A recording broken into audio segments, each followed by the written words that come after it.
All right, Gosway, please you can proceed. Okay, Perpetual can continue. Thank you.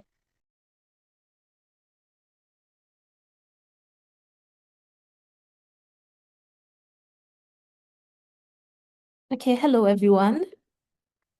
I'm Perpetual, and today we are going to be talking about how you will navigate the US graduate school application process. And for this presentation, my goal is quite simple. I'm just hoping I can give you a clear roadmap with practical steps that you can use when you are applying for graduate schools in the United States.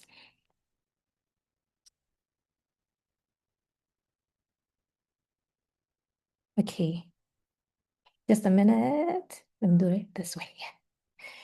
Okay, so to start with, let's talk about timing. So graduate school applications is not something you can do overnight. You will not just wake up one morning and decide that I want to go to graduate school on Monday, so I'm applying on Saturday. It's something you have to prepare for. So ideally, you should start your preparation at least 1 year in advance. That will give you enough time to request for your transcript, to draft your statement of purposes, to study and write your tests if they are required, and also to just generally be prepared. So think of it as a marathon, not a sprint. So the earlier you prepare, the less stressful it's going to be for you. So for timing, um, most of the programs, they have a fall start and a few other, in addition to the fall, they have spring start. So fall start is, I guess, September start. Then spring is January, February. So let's say you want to go to graduate school in fall of 2026. You would want to start your preparations around March, April of 2025. That will give you like ample time to get everything in place before you start the applications. So when you're applying to graduate school, one of the most important things you have to do is to find a program that fits your career goals. And so you have to clearly define your career goals. What do you see yourself doing in the next 10 years? Where do you want to be in the next 5 years? So depending on your career goal, you will decide where you want to be. Do you want to do a master's or you want to do a PhD? And so for a master's, it typically takes you 1 to 2 years to complete, and it's career focused, and it will often help you build practical skills or you will bridge academic gaps. A PhD, on the other hand, is a much bigger commitment. It's going to take you 4 to 7 years if you are doing it in the US, and you're going to focus on doing original research. And the goal of the PhD is to prepare you for an academic or research intensive career.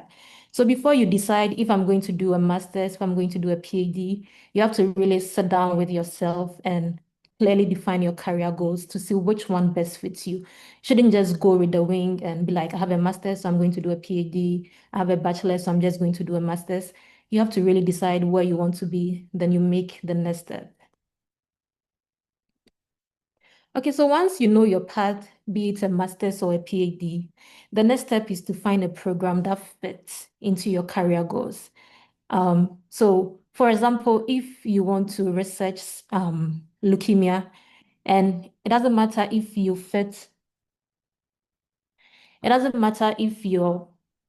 are more like your profile fits Harvard, you probably would want to do it at St. Jude because they'll have more resources for you. You are going to meet world-class leukemia researchers there. You'll be better prepared as a researcher in leukemia there.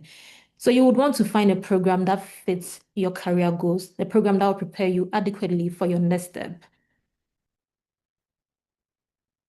And so when you're looking at program, you should be looking at the curriculum, the faculty expertise, the facilities available in the school. And another thing you have to think about when you are looking at programs is funding. You do not want to pay out of pocket for your program. You want to have funding. You want to have your tuition paid. If possible, you want to be given a stipend.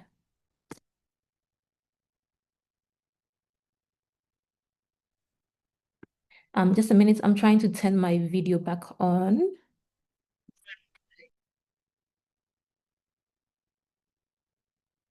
Yeah.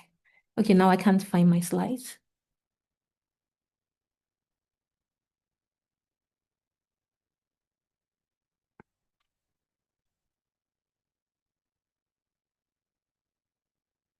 Okay, everything good?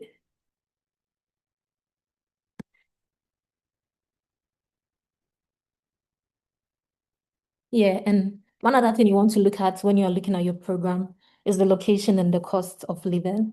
So you could have a similar stipend for two schools, but if one school is located in Tennessee and another school is in California, surely the stipends will go at different levels in both location. In one location, you could be using 700 for accommodation. In another location, you could be also using $1,500 for accommodation. So you'd want to consider those factors when you are looking at your programs. And another thing most of us did not look at when we were applying was the alumni network and career outcomes. Let's say if you want to be a professor, when you're applying to a school, probably you should just check for your program. Usually they will have like a student section on their website where they will put where their past students are currently.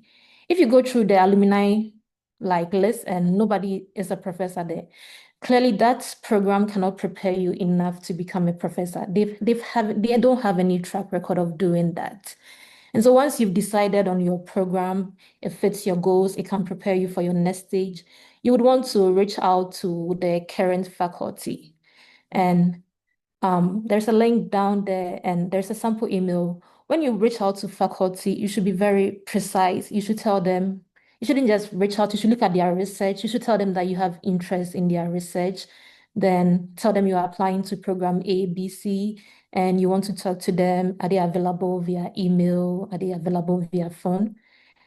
Your email shouldn't be too personal. It should be professional. It's just to express your interest in their research. Okay, so now you have your program of interest. You are looking at your schools. You're not just going to apply randomly. A very smart approach here is to apply to about 6 to 10 schools. And you will do yourself some good to apply to target school. Your main target, like your main effort should go to your target schools. So by target schools, I mean schools that match your profile. You know your GPA, you know your GRE score if you wrote it. You know your work experience. There are schools that are clearly above your range. You could apply to 2 to 3 schools in those dream schools, but much of your effort should go to your target schools.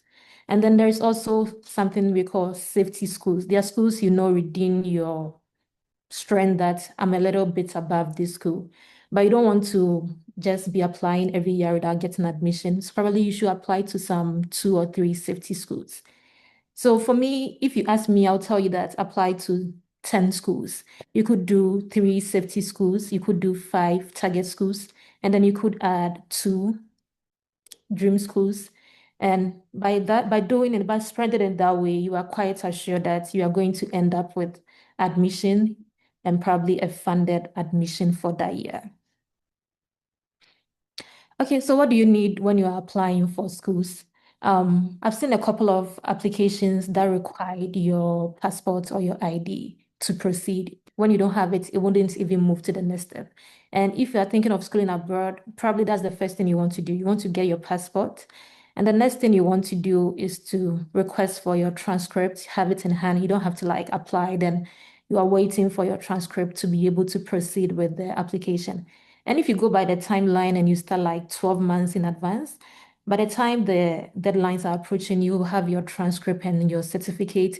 Even if you need to do a transcript evaluation, by then you will have it in hand to be able to send it. And then there are also test scores. I wrote the GRE. So post-COVID, most programs have made GRE optional. But then I would encourage you to still write the GRE if you're applying for graduate school, because the GRE is one of the things they can use it as a standard measurement of your ability. You know, when you school in Ghana, your results probably even need a transcript evaluation. And a US company is evaluating it and telling them that this is equal to a US degree, a US doctorate, a US master's. But a GRE is one thing, they can take it and weigh you with somebody that studied in India. So if you have the ability, I will encourage you to write the GRE. Even if the school says it's optional, you should still send it if your score is good. And then the next thing you need when you are applying is an academic CV. So the major difference between my academic CV and my professional CV was that for my academic CV, I highlighted my research experience. I put most of the page, you'll find what I've done for research. Even the labs, I just did a 1 month or 2 months rotation. I will still write a summary and add it. You want to focus more on your education and your research experience as compared to your professional experience. And if you've had some academic awards, you want to put them there. And it's very important if you have publications, you don't want to omit them for your academic CV. I wanted to show this if I have the time. So one of the resources I used when I was doing my application was this document from MD Anderson Cancer Center. They have this template for an academic CV. And when you're going through, like when you sit on an admission council and they are going through the applications, even though you have a 2-page CV, they are mostly going to look at your first page, at least for the first round before they actually go into details of who they are going to pick. So you want to capture everything research within your first page. Don't put your professional work experience before your research experience.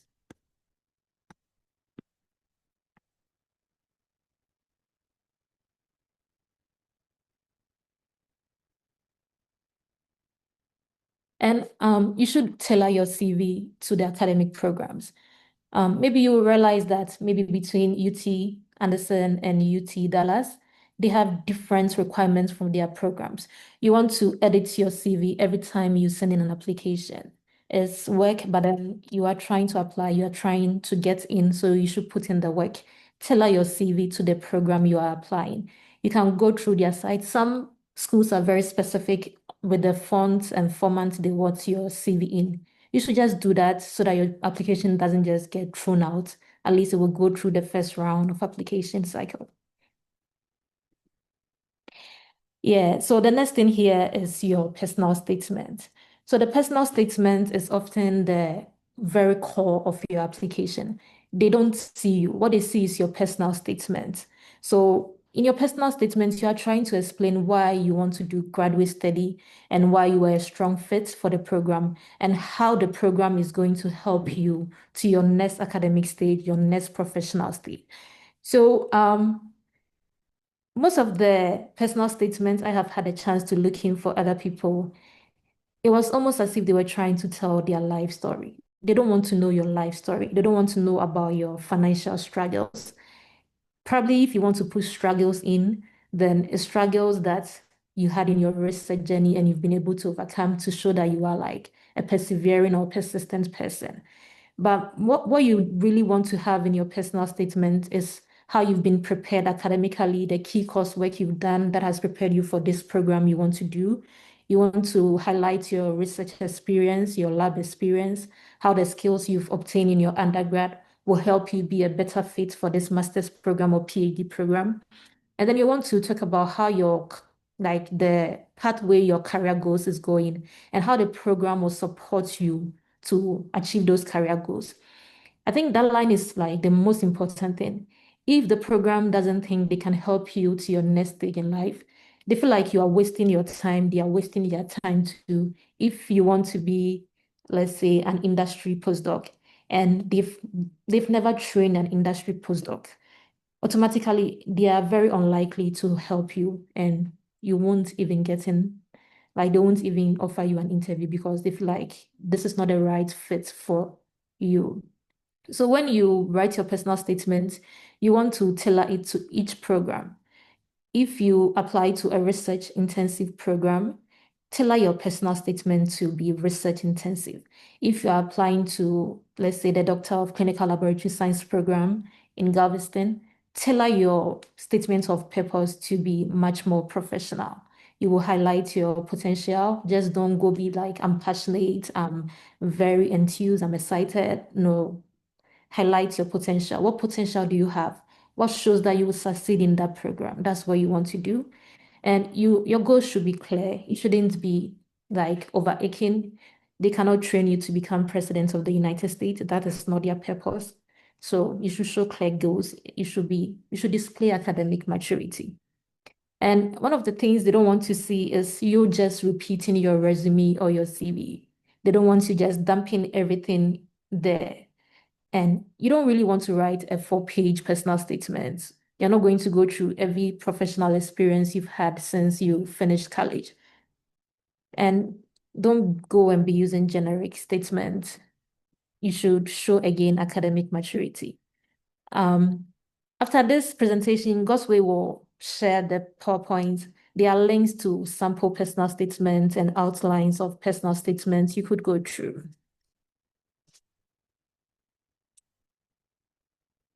Okay, so the next thing I'm going to talk about is recommendation letters. So think of recommendation letters as an external evaluation of your academic ability and your character. And for American universities, recommendation letters carry a lot of weight. That's why they don't allow you to submit your recommendation letter. They tell you to put your recommender's institutional email there, and then the recommenders will submit the recommendation letters themselves. They are going to really base your application on your recommendation letters. So you don't want to ask just anybody to write your recommendation letter. I have had instances where people have asked me that because I have an institutional email, I should write a recommendation letter for them. And then I'll tell them that once they just go Google my name, they'll realize I'm not even an instructor. They will know I just know you probably personally. You should ask your professors, probably your undergraduate supervisor to write you a recommendation letter. Don't ask your friend. Like the people sitting on the admission panels, they are not silly people. These are learned people. They will know if it's not, this person doesn't know you in a professional capacity. And if you are going to apply for a PhD, you probably want to go sit with whoever is writing your recommendation letter. Sometimes I go back and I look at my recommendation letter I got from my master's PI and the recommendation letters I got from my UCC professors when I was applying for the master's, and the difference is very vast. When they look at your recommendation letter, they want to see this person attesting to your research potential, attesting to your character. My recommendation letter from my master's PI was very personal. He literally told them everything he knows about me. Like when you look at our professors, the other UCC professors that wrote recommendation letter, it needs some improvement. So probably you want to go online and look at how recommendation letters should be written and write it to yourself, and then go see them and give it to them and be like, can you write something like this? Because your recommendation letter carry weight, especially if it's your like undergraduate supervisor, the one that was in charge of your project. They are going to listen to whatever he's saying. If he says you are lazy, they are going to listen to it. If he writes a very generic recommendation letter, they are going to think you were a student who wasn't close to their professor, so he doesn't know you enough to give you a very personable recommendation. Then you don't want to go ask your recommender to write your recommendation letter 3 days before the deadline. If you plan early and you've planned like a year ahead, you will know that asking them 5 to 12 weeks before the deadline is the best. And sometimes we are all complaining, oh, they don't write the recommendation letter. But if somebody had sent you a link for a recommendation and you click it, you will realize that it's not just submitting a letter. Sometimes they have all this rubric they want you to take, like, does this person talk in class? Do they answer questions? Are they proactive? It's long. Give them time. Like, give them time. Send, even if I think there are schools that allow you to send a recommendation request even before you submit your application. You would want to do that and send a request early on, even if you've not submitted your application. So a strong recommendation letter will literally highlight your research ability, your critical thinking, your work ethics, and the potential you would have to thrive in that graduate level program. You don't have much control over this, but then as I said, if you write a sample for them, they are more likely to go through the sample and they will write something that will fit you, that will help you get into the program. So I've left a link to a sample recommendation. There is a sample, and there is also the one my master's PI wrote for me. You could take a look at it if you want to. Okay, so funding your graduate education. So graduate school is very expensive. It's very unlikely that you can pay your tuition out of pocket if you are coming from Ghana. So for the PhDs, it's usually fully funded. You are going to have a tuition waiver, a health insurance, and a stipend. There's only few PhD programs that tie your stipend to maybe a teaching assistantship. So you could have a tuition waiver and not a teaching assistantship. So you would need to find something to do to go by. But for the master's program, you are going to need to work a little extra harder to get funding.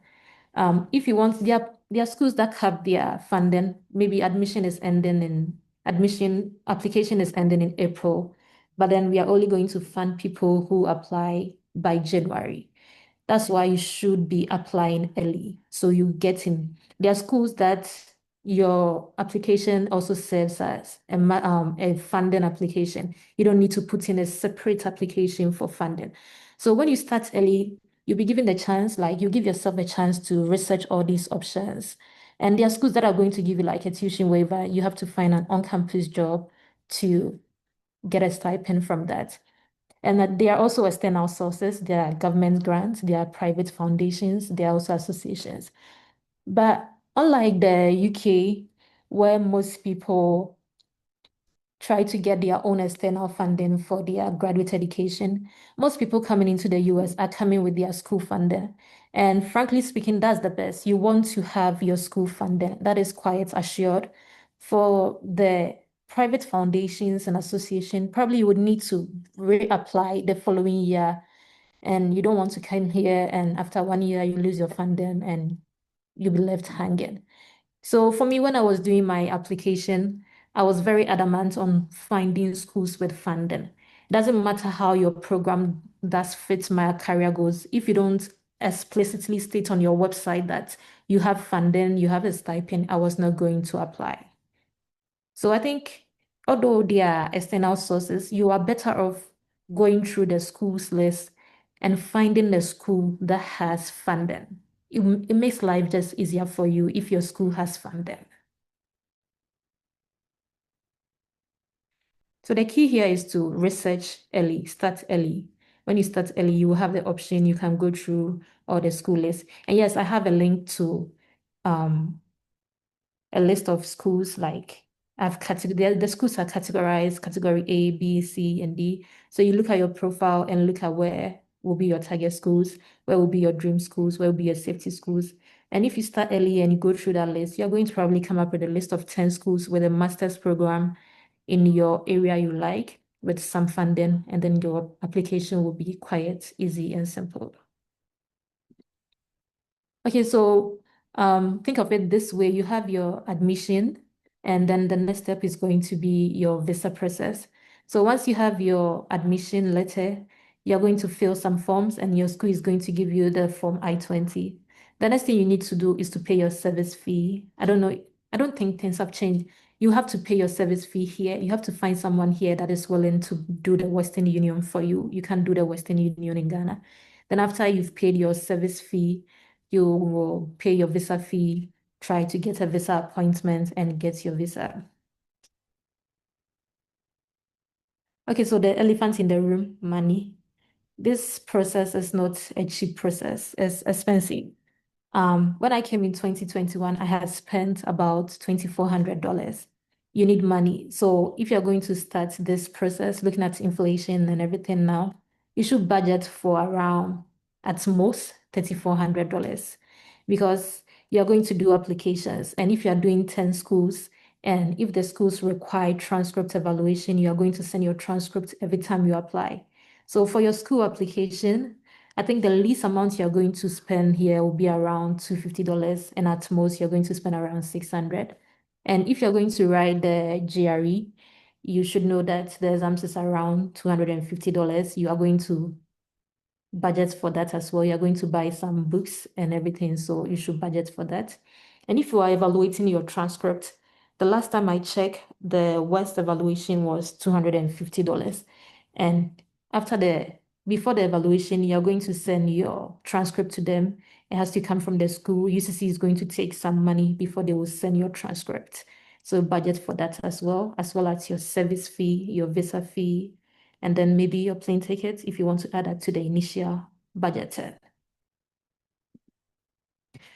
Okay, so to conclude, the key takeaway here is starting early. If you start early, you can do your research, you can organize yourself, you can study and write all the exams you need to write. And you want to be strategic, you want to tailor your CV and statements of purpose specific to each program. And if you start early as well, you will find out that this school doesn't offer funding. I don't need to go spend my application fee, just get admission. There are numerous people with admissions and they can't proceed because they don't have funding. If you start early, you will find out the schools which are offering funding and you will apply to those schools. And then I came after 2 rounds of application. So persistence will pay off. My first round, I applied to 12 schools. I had just 2 schools giving me admission, 1 school giving me funding. And that year, COVID was there, so the embassy seemed even closed. Then the second time I did it, I had 4 schools. I applied to 4 schools and I got into all 4 schools with funding. So be persistent. Don't just do one round of application and throw your hands in the air and be like, I didn't get in, so I'm not trying again. You should try again if you don't get it the first time. Thank you. All right. Thank you so much, Madam Perpetua, our incoming doctor. All right. Please, we'll reserve all the questions now. We can give some reactions, some thumbs up to show appreciation. So Madam Perpetua will still be online, and then we'll take all the discussion and keynote points from all the various speakers, and then we'll now do a great section which will be more interactive with the questioning. All right. Okay.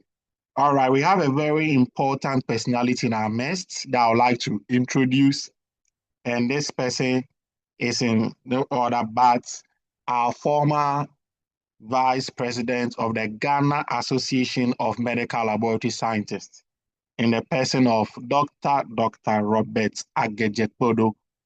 Let's share some thumbs up for him. Let's share some thumbs up for him. Thank you so much. And then, Doug, please, if you can unmute and then share some few words with us, we'll gladly want to hear your voice.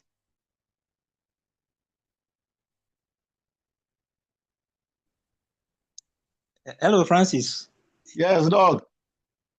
Thank you very much. I thought I was hiding. We have located you fast. You fish me out.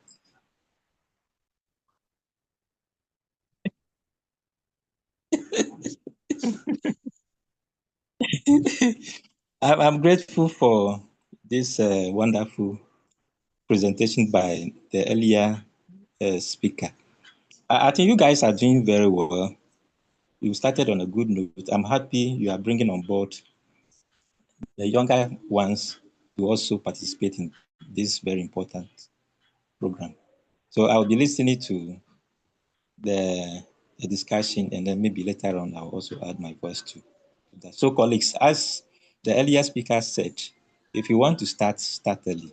Thank you very much, Francois. All right. Thank you so much, Doug. We greatly appreciate your presence and we do not take it lightly. Okay. For those of us who are not still registered members of the Ghana Association of Medical Laboratory Scientists, please, you are doing yourself a great disservice. We will encourage each and every one here to strongly, be affiliated to their regional branch, their chapter branch, and as well the national branch. Get registered, be involved in the affairs of the association and then the welfare. As time goes on, we'll throw more light on that.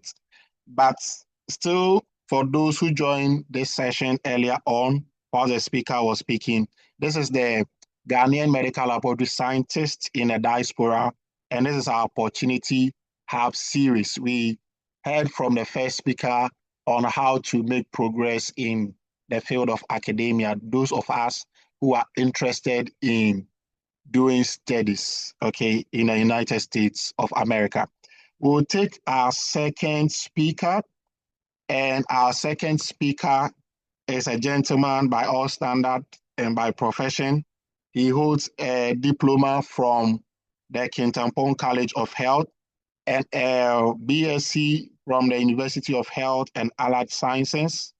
He is also certified by the ASCP.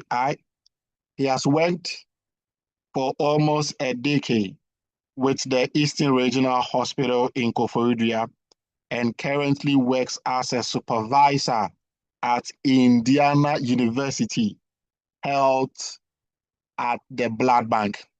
Let's share some reaction and let's welcome Mr. Ebenezer Ransford. Let's share some reaction. Welcome, Senior. All right, thank you, Sir Francis. Can everyone hear me? Yes, we can hear you. Yes, we can. Okay, that's great. So thank you so much, our Loud and moderator, clear. and also Ms. Perpetua for that wonderful presentation. So my assignment is just quick one, and I will be presenting on how to prepare for the ASCP examination and how to see to write it, because on the other hand of looking at the pathway through the education to get to the United States, one of the other routes where you can also get here is getting the ASCPI certificate. Then you try to locate job here. So that is what I will be doing shortly. So when you want to, if you have a dream or you are planning of taking on such a course, one of the most important things you should be looking out for is capital or money.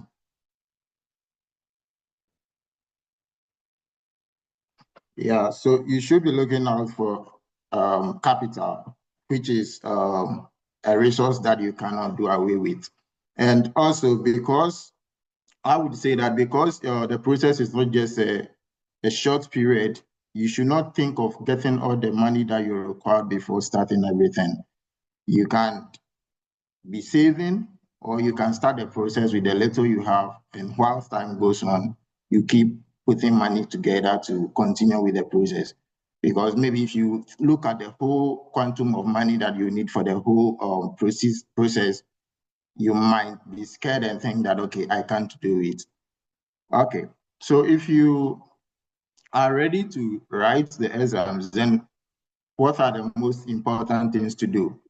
So because most of our target audience are likely to be Ghanaians, I would be speaking specifically to how Ghanaians can get their certificate, but also we know that some of our audience are not in Ghana, some are in the United States, or some can even be in other parts of Africa.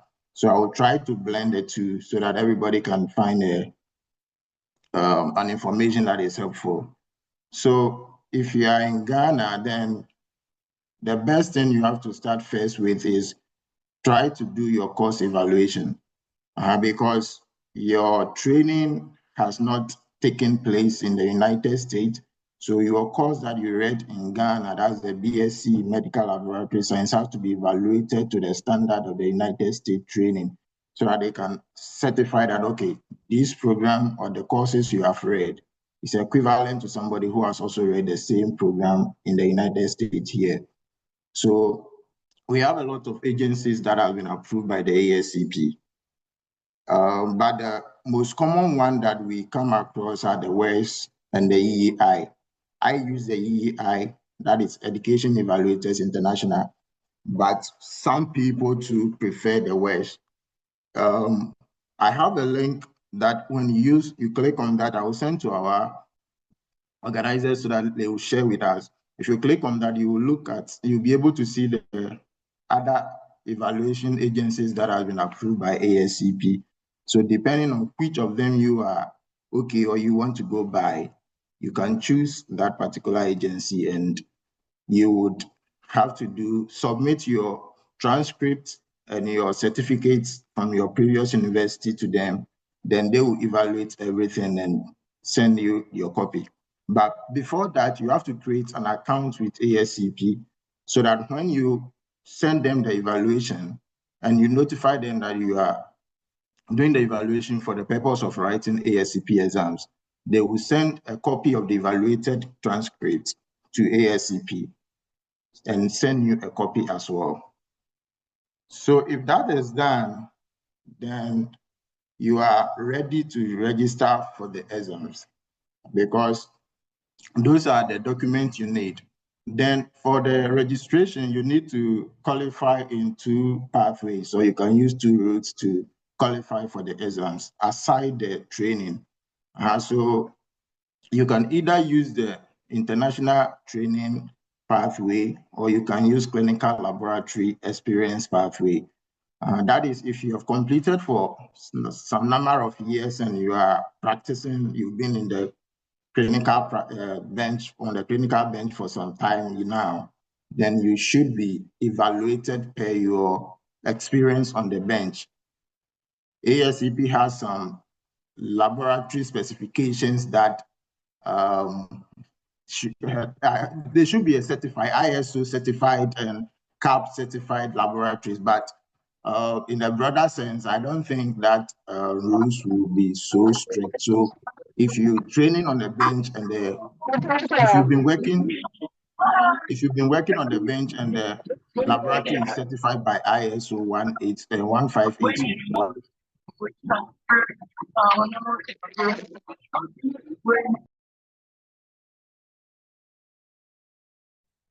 Oh, hello, sorry, Ebenezer. Sorry, hello, Ebenezer. Please unmute and then start again. I was muting someone else, sorry. Okay, sorry. All right, thank you. Yeah. Okay, so as I was saying, if you've been practicing on the bench or you've been in the clinical laboratory for some number of years, then you can use the clinical laboratory evaluation, clinical laboratory experience evaluation pathway. So you have a form, there is a form on the website of ASCP that will evaluate your experience. You give it to your head of departments to evaluate you. Then the head of department will add a letter of authenticity to your evaluated form, which you convert into a PDF and you submit to ASCP, or you upload them during the registration.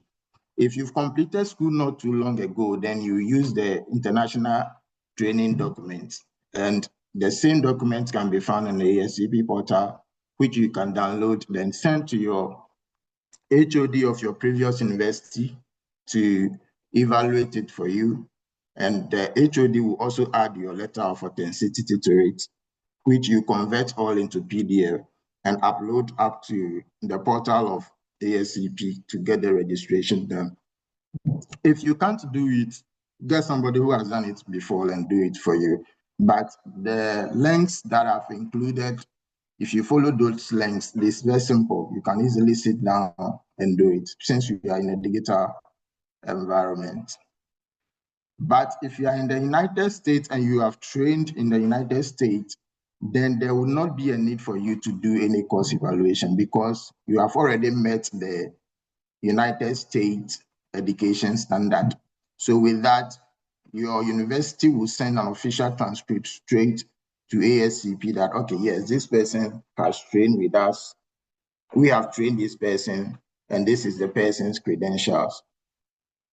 So then, if you submit all these documents, then you can go ahead and do your exams registration. They will review your document that you submitted after you have made the payment. So without the payment, they are not going to review your documents. When you make the payment, they are going to review your document for you. And if they feel that you have met the requirements to write the exams, they will give you admission. And within the maximum of 45 business days, you should be getting admission. So you just have to be monitoring your email to see whether you've gotten admission or not. So the 45 business days is the maximum. Sometimes less than 2 weeks, you can get it. And when you get admission, then it means that you can write the exams. somebody can decide that, okay, I would be preparing for the exam, so that is, I'll be doing my own personal studies before the registration. It all depends on personal preferences. There is no clear-cut guidelines as to whether you register before you study or you study before you register. Okay, so if you gain admission, then it means you can't write the exams now. So then how do we prepare for the exam? So let's look at the preparation for the exams. You can do your personal studies to write, or you can join some study groups, because we have a lot of study groups around now who organize classes for those who are ready to write. And if you decide that, okay, joining a study group will help you, you can join the study group that you think will be beneficial to you.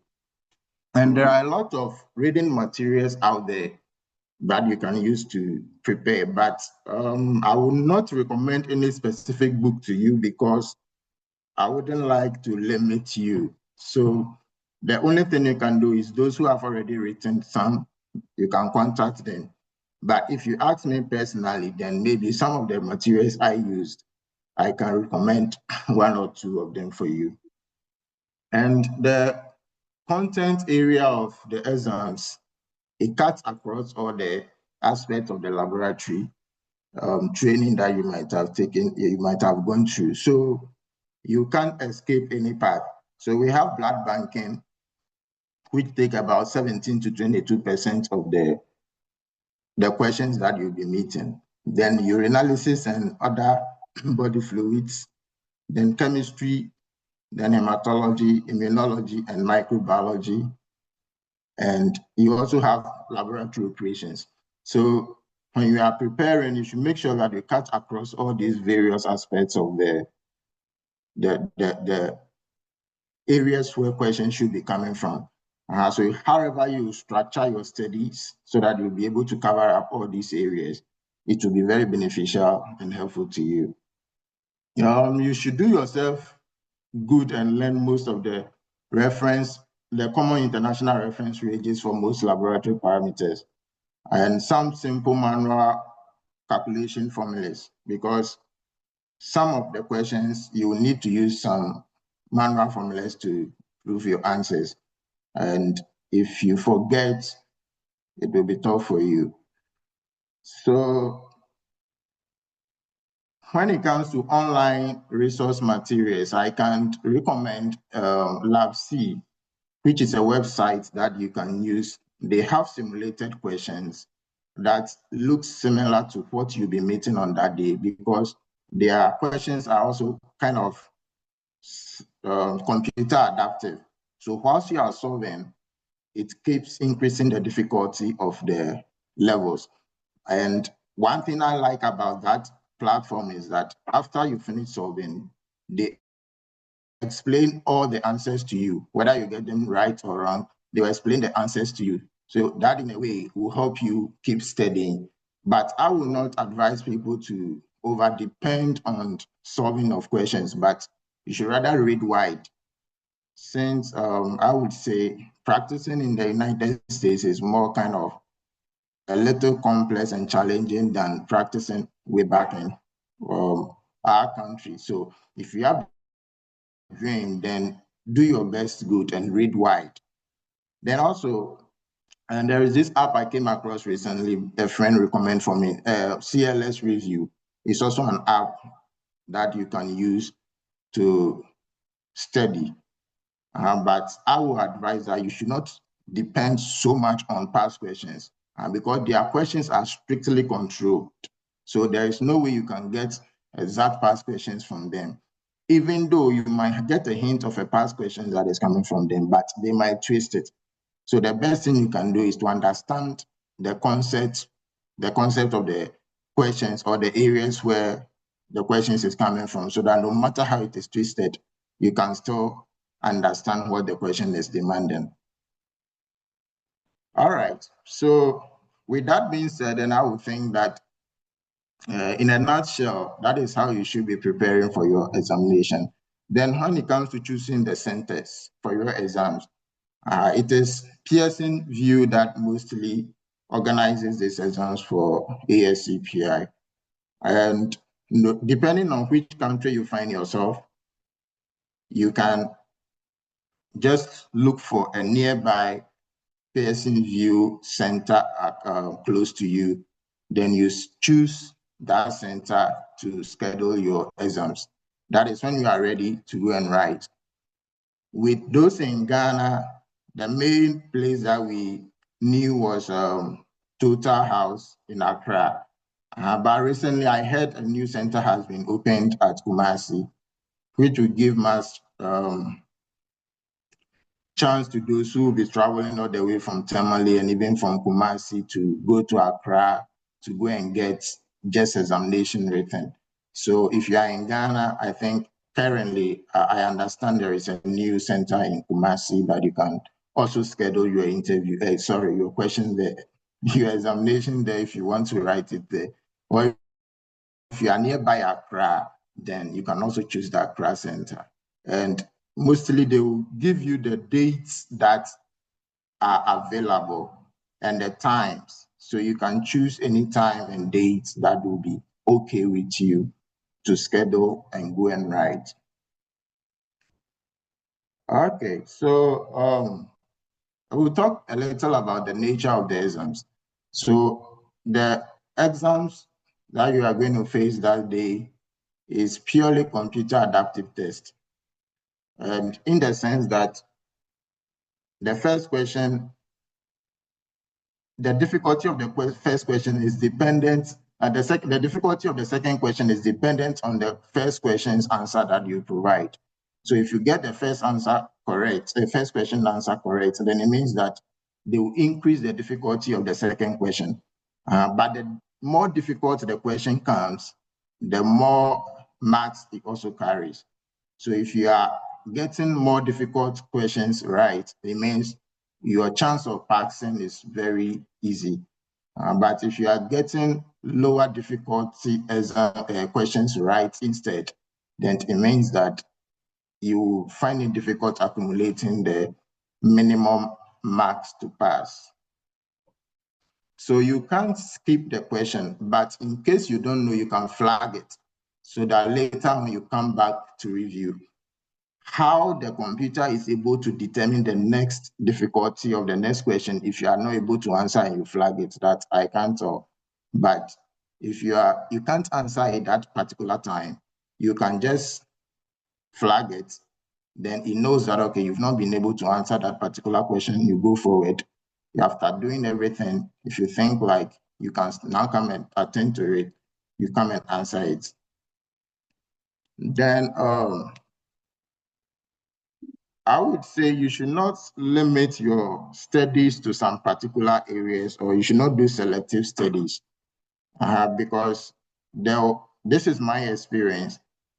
This antibody identification panel, I didn't understand it much. I didn't also get somebody to teach me to the best way I could understand. So I thought like, okay, I was going in by faith that I would not meet any of those questions. And the fate dawned on me that I met 5 of those questions, and I was just closing my eyes to choose it because I didn't have so much idea about it by then. So personally, I would advise you that if you don't understand any parts of the areas that you are studying, get somebody who explain it to you better. Because what the computer does is that if it sees that you are weak in one particular area, then that questions will keep coming so that we'll see whether you can pass or not. So don't limit your studies to one particular area. Make sure you cover all the various areas of your the whole ASCP knowledge. Okay, so what are the possible likely outcomes of the exams? Yeah, so because it's an examination and it is not a Champions League football, we can't predict a draw. It is just a pass or fail. So you either pass or you fail on that day. Then one good thing about it is that after submitting your final question, it gives you like 10 seconds and your fate will be determined. It will tell you you've passed or you failed. So you will not now go home and be praying to God to change some of the answers. If you pass, you pass. If you fail, you fail. And in 3 to 5 business days, they would send you the official score of your score that you've accrued on that day, and the areas that you've gotten where you've had your weaknesses so much so that maybe you can improve. If you fail, that is not the end of it, because if you qualify through the international training route, you have 5 chances to still write under that route. If you qualify to write through the clinical laboratory route or pathway, then you also qualify to write 5 times. But after you fail, you have up to 30 days to register for the next one. And I would advise that if you, by mistakenly or by however means you fail, you should give yourself some ample time to prepare again so that you get better grounds to go forward and go and take it again. Registering it is capital intensive. It's not so expensive, but because the value is quoted in dollars and our currency is always not stable, you might end up paying a lot if you have to be registering most of the times and you are not making a headway. Okay, but if you pass, then congratulations, because within just 5 days, you get your official score, and in a calendar 30 days or 1 month, you will get your wall mount certificate that will be posted to you. So I would just advise that most of the times when you have filling your forms for the registration, use a very reliable mailing address so that when they post your wall mount certificate to you, you'll be able to get it because it will be needed for you in the years to come. So you should give a reliable, how do we call it, mailing address. Other than that, your certificate can go and land somewhere and you will not be able to get it. You have to reorder, which will all require money for you to get it. So I have most of the links here that I'll be sending out to our organizers, which they will send to everyone that might have registered, so that in case you are confused of what to do or how much information you are looking for, when you click on the links, it will send you them directly and will explain things to you more further than we might have time to explain to you tonight. So on that score, thank you for your audience.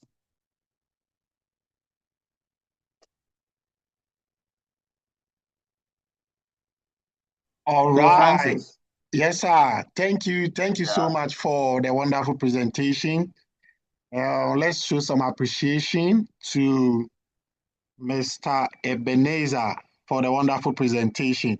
We'll pack all the questions, and then once all the speakers are done, we'll get into full-blown out questions and answers. All right?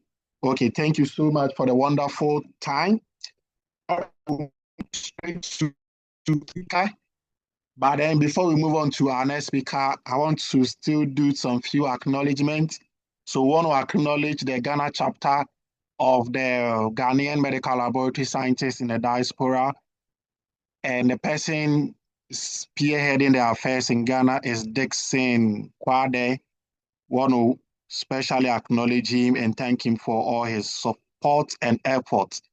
And then in Canada, we have Ekia Bempoma and then Kwabena Boateng, who are spearheading the affairs in Canada for the Ghanaian Medical Laboratory Scientists in the Diaspora. And then in Europe, we have Frank Ejaredakon, who is also spearheading the affairs in Europe. And then in UK, we have Prince Entry and then Stephen Atombu. Let's give some shout outs to them, let's give some reactions to them and thank them for a wonderful job they are doing. And then in the United States of America, we have Bridget Sapong, Goswe Aglago, and Dr. Raji Samsudin. Thank you so much for the wonderful work you do for the Ghanaian medical laboratory scientists in the diaspora. All right, we'll move on to our next speaker.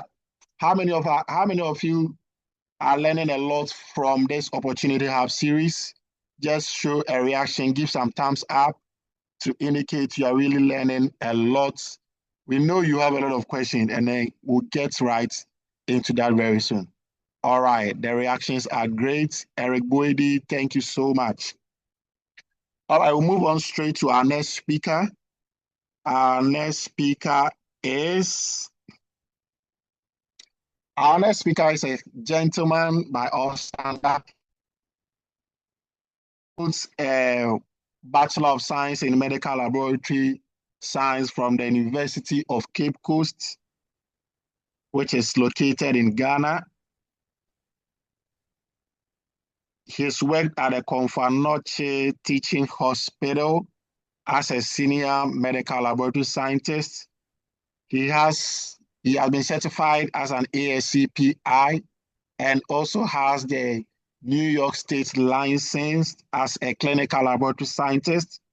He works with the revered and renowned Bassett Healthcare Network, which is located in the heart of the United States, which is New York. Let's give some rounds of applause with some reactions and welcome Mr. Chris. Hello, can you hear me? Yeah, thank you for having me this evening. So I'm going to share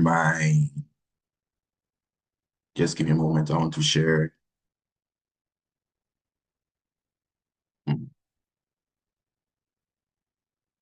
To share my screen and then we get to it. Okay.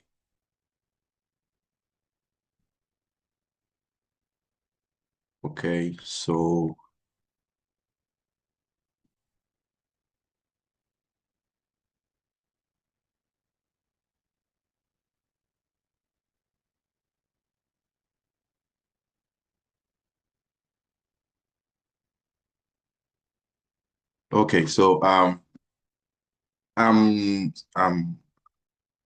basically I'm going to talk about the visa screen. I hope everybody can hear me. Yeah, we can hear you. Yes, we Loud and clear. can. All right.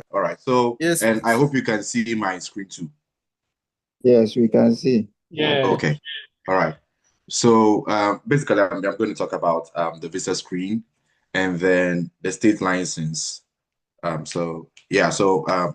make sure to pack everything into a 10 to 15 minutes presentation. So we are going to talk about what the visa screen is, the documents you're going to need for the visa screen, the cost of the visa screen, the duration for getting the visa screen, the state license, and then the state that will require licensing. So hopefully you've passed your ASCPI, and then I think the next obvious and logical step for you is to seek for employment. And most often when you do that, you are going to be asked, or your potential employers are going to ask for some documents. That is especially for those who are going to who want to self-fund the process. You are going to need the visa screen. So what is the visa screen? So the visa screen is basically a document that shows that you have the necessary credentials and the education and then the qualifications to work in the United States. So, this is done by CGFNS. Now they have changed their name to True Merit. Formerly was CGFNS, which is the Commission on Foreign Graduate Nursing Schools. And then they are not the only agencies who can do visa screen. As a matter of fact, we have some other agencies that can do that. We have the Joseph Sony and Associates Incorporation. We have the Educational Records Evaluation Services, which is the ERIS. We have the International Education Research Foundation, IERF, and then the National Nursing Assessment Services. However, the CGFNS or True Merit is the most prominent of them, and they are the ones who are widely accepted throughout the states in United States here. So I would recommend you to stick with CGFNS. So basically, that is it about what the visa screen is. It's just a document that shows that you have the necessary license, the necessary education to work in the United States. Yeah. So the documents you're going to need for your visa screen is a proof of your tertiary education, which is your university certification, verification of healthcare education comparable to United States, a valid foreign licensure, and then English language proficiency. So for the proof of tertiary education, as I said, you're going to need your university certificate. And then for the verification, when you register with, or when you open an account on Visa Screen portal, and then you pay the amount, you are going to be asked to download some certain documents. So for that, you are going to do that, and then you're going to send it over to your university, and then they're going to fill it out. And in there, your school would have to verify that you have the said necessary healthcare education, and then they mail it to your school. And also, you are going to send another document to your foreign licensure body, which is the ASCPI and the ASCP, to also send over that document to also show that you have duly passed your exam and then you have met all the criteria for practicing in the United States. And then you're also going to sit for the English proficiency exam. So you can either sit for the IELTS, you can sit for the TOEFL, you can sit for the PT. I personally sat for the PT in Kumasi. So it is up to you. You check your strength. If you think you are up to task for the IELTS, you can write the IELTS. If you think you are up to task to write the PT, you do that. For TOEFL, I really do not know much about that. But I can vouch for the IELTS and the TOEFL and the IELTS and the PT. For the PT, you should be aiming at getting at least 50 to 55 in the reading, writing, and then to be in a safety bracket, you should be aiming at 60 for speaking. Yes, and then for IELTS, you should be looking at 7.0 throughout the sections. So let's look at the course. So this is quite capital intensive. So I think one of the common languages that's been going through this presentation is that this is not a one-day thing. You really need to sit down and try and save as much as possible to embark on this journey, and you do it as and when the need arises. That is going to help you, because if you sit there and then you make accounts of the amount of money you are going to spend, it may put you off. But then this is an investment. This is a risk that you're going to take. So that is it. So for the visa screen document, for you to gain access to all those documents that you're going to send to your school, you are going to send to ASCP, you're going to send to Allied Health Profession Council, you would have to initially pay $750. Yeah, you are going to pay $750. And then when you pay, you are going to be given the access to get these documents to be filled by those institutions, and then they are sent directly to CGFNS. And then, so for the cost of the PTE, I paid $235 for PTE. And then for IELTS I think is 3,650 Ghana cedis. Yes, as at the time it was 3,650 Ghana cedis. So depending on the exchange rates, you should be looking at around just around that figure, around 3,600 to 4,000 Ghana cedis for the IELTS. So you consider that, and then you consider the processing of university transcripts, especially if you go to University of Cape Coast. Before you get those documents to be filled up, you would have to pay a certain amount of money, around 300 cedis or so, to the administration before they do that. And then when it's done, you're also going to pay for the mailing of those documents to CGFNS.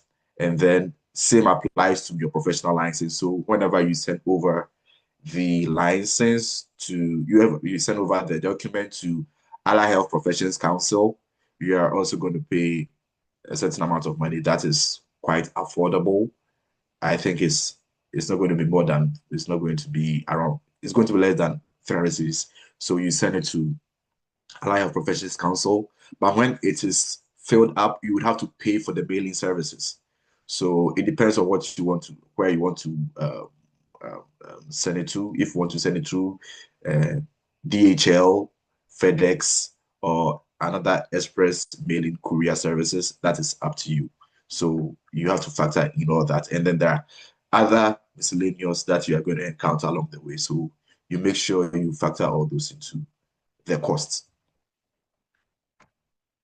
And then the duration for the visa screen is when all these bodies have successfully sent over the documents to CGFNS, you check on your portal and you realize that they have written the status as received.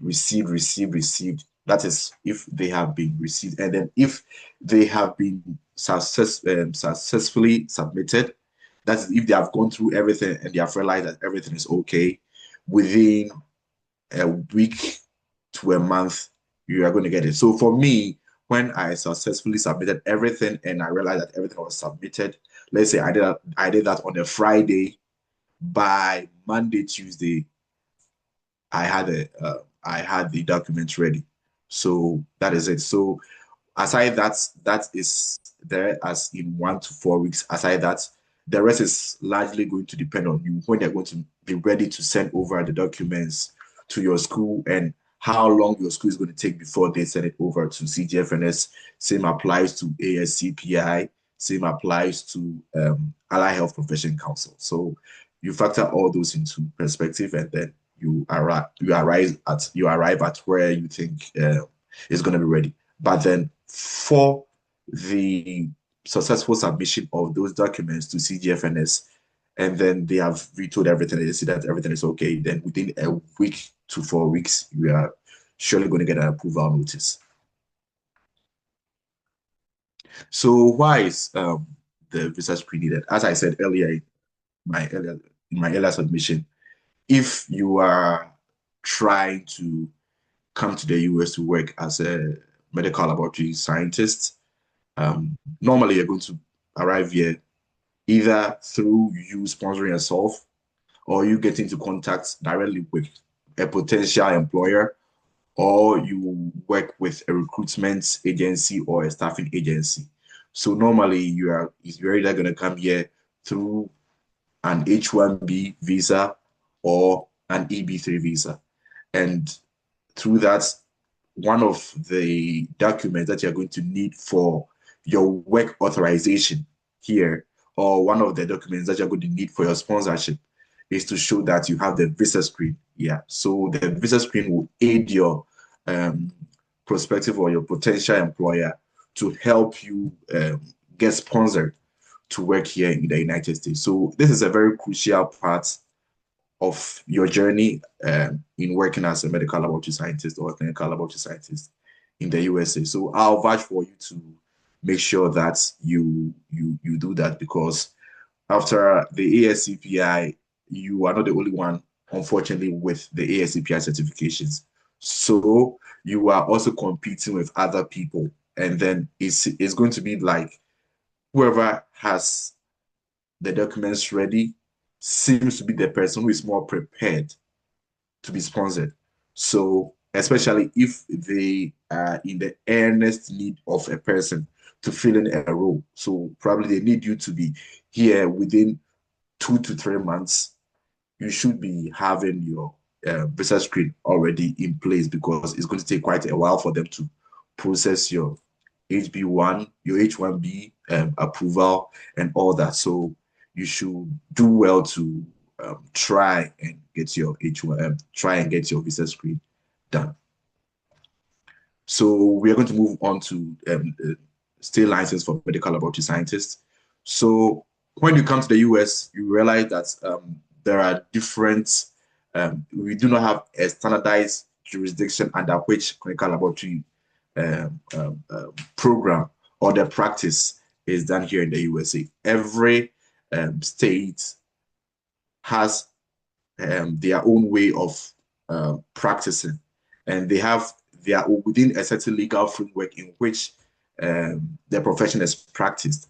And as such, there are other states where they have even gone forward to have you make an extra registration to work as a medical laboratory scientist.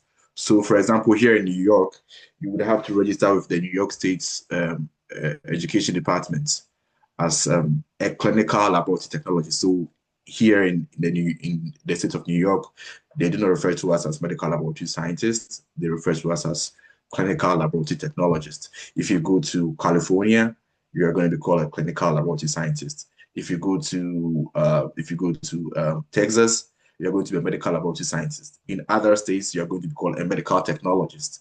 So every state has their own way of, or has their own legal framework or legal auspices under which you practice as a medical laboratory scientist here. So that's how it is. So there's no national licensure standard for practicing here in the US. So in the US, we have these states where if you want to practice, you would have to get an additional registration done. So here, as of 2025, we have 12 states and 1 territory. So we have California, we have Florida, we have Hawaii, we have Louisiana, we have Montana, Nevada, New York, North Dakota, Rhode Island, Tennessee, West Virginia, and the territory Puerto Rico.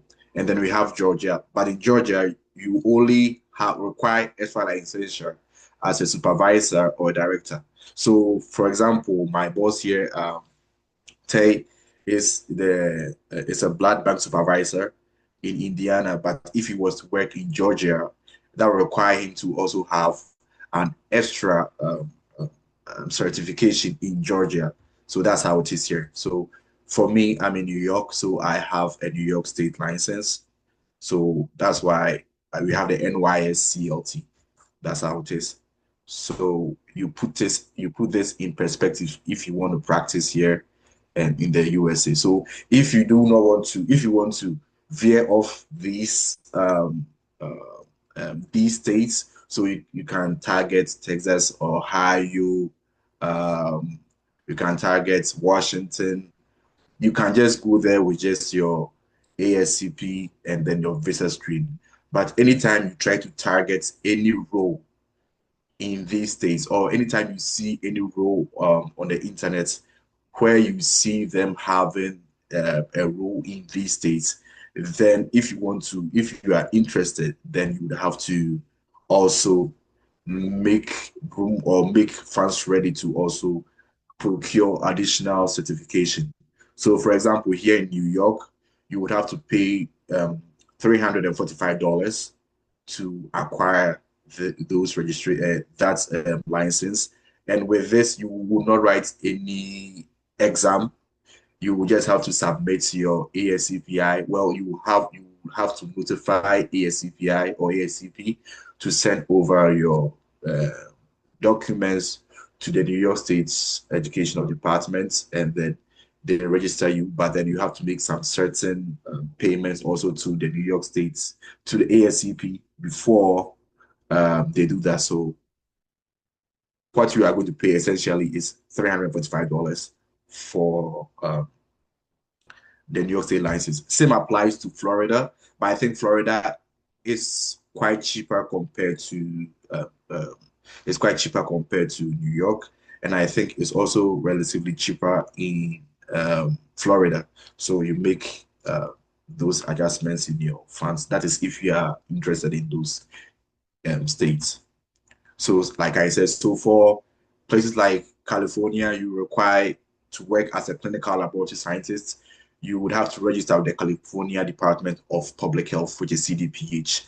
So as I said, the applicant must hold an ASCP certification or pass a state-approved exam. So this for state-approved exam is mostly for people who already be in the states who are not from Ghana, and then you are probably, so you can't just put that away. So essentially, as you said, note California has strict regulations, and for foreign educated MLS, you may need additional evaluation via the CGFNS. So that is it. And then for New York, as I said, you need to register with the New York State Education Department. You will need to have a bachelor's degree. So you go to the New York State Department's website. So you go there, you fill a form. You go there, you go to the tab, you type clinical laboratory technologist. There's going to be a form. You fill it and then you submit it. So you go there, you fill it out. It's a little bit like the visa screen, but not so much coursework in there. So you just fill it out and then you submit it, and then you pay your $345 within a month. That's 3 to 4 weeks. You are going to be notified that you have had due verification done, and then you'll be certified to practice in New York. So these are basically these are the website that you can go in there. So for CGFNS, you can go there. For New York State's Education Department, and then for California Department of Public Health, these are the websites. I'm going to share these slides. So after that, after here, you can just go in there, you go, you read for yourself, and you see how things are going to pan out. And then I also have this YouTube link for you. So if you are interested, if you want to do your visa screen, you can just follow the steps, the step-by-step procedure, and then you fill it out and then you submit it. But the most important thing is that this is capital intensive. This is capital intensive. So it's a day-by-day thing, especially for me. When I started out, honestly, I didn't have money.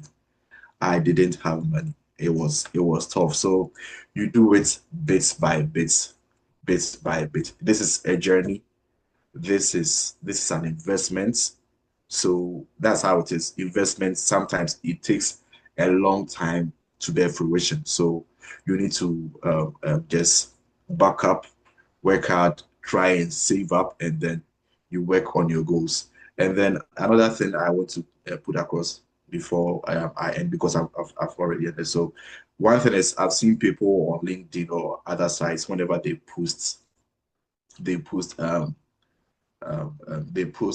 a job a job on those sites. You see people asking, do you offer job sponsorship? Do you offer visa sponsorship? The thing is, as much as that is a very good question, you are also inviting competition to yourself. Because let's say the recruiter comes and says, yes, now me on the outside also looking for a job has also seen the reply to your message. So now, if you had not asked, and maybe me going looking somewhere, I'm like, oh, I've been applying, and I've been getting a lot of rejection. So probably if I apply to this, that's the logic sometimes, that if I apply to this job, they may reject me. So I'm not going to apply. And then you come and you type, please, do you offer sponsorship? And the recruiter says yes. Do you think I'm going to sit there and wait for you to do the application? I'm also going to apply. So in the end, it's going to be saturated. So please move with tact. That's just by the way. So that's it. So for the visa screen, I will vouch for it. Do well to get it. And then if you are interested in those, if you are interested in working in any of these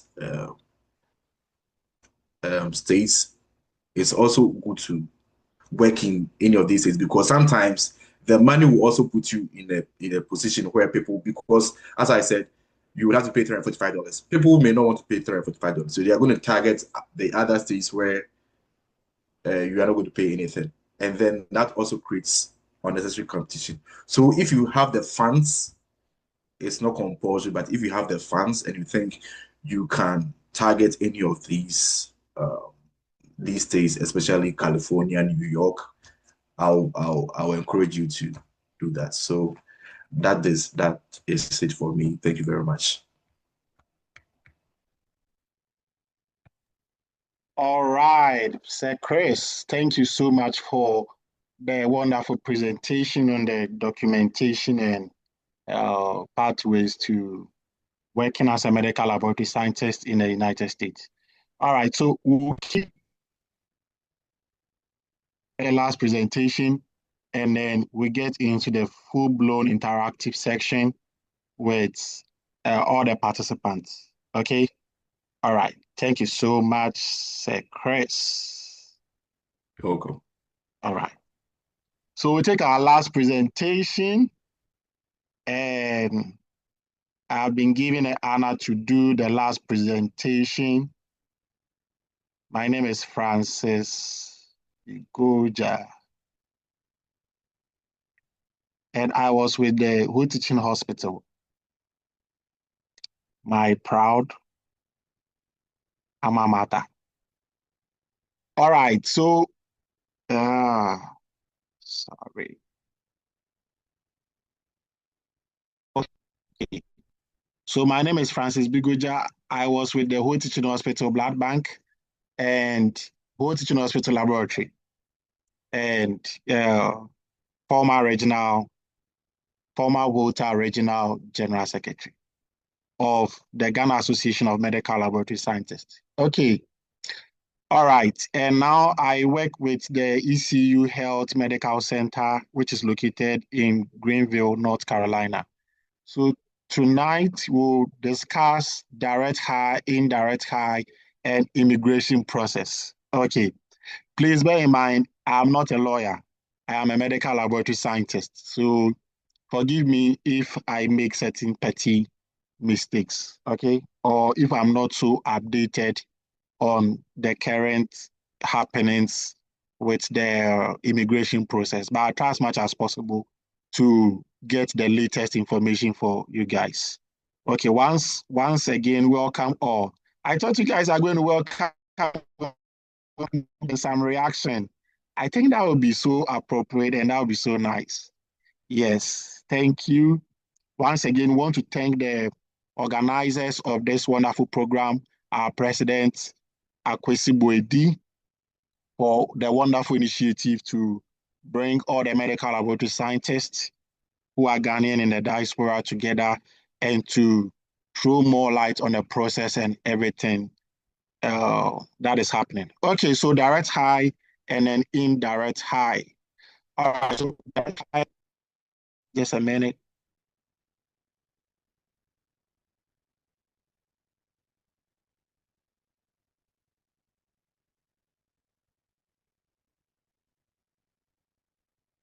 Okay, so direct hire involves the hospital or lab hiring team contacting a candidate or a candidate contacting a hospital or a laboratory hiring team directly.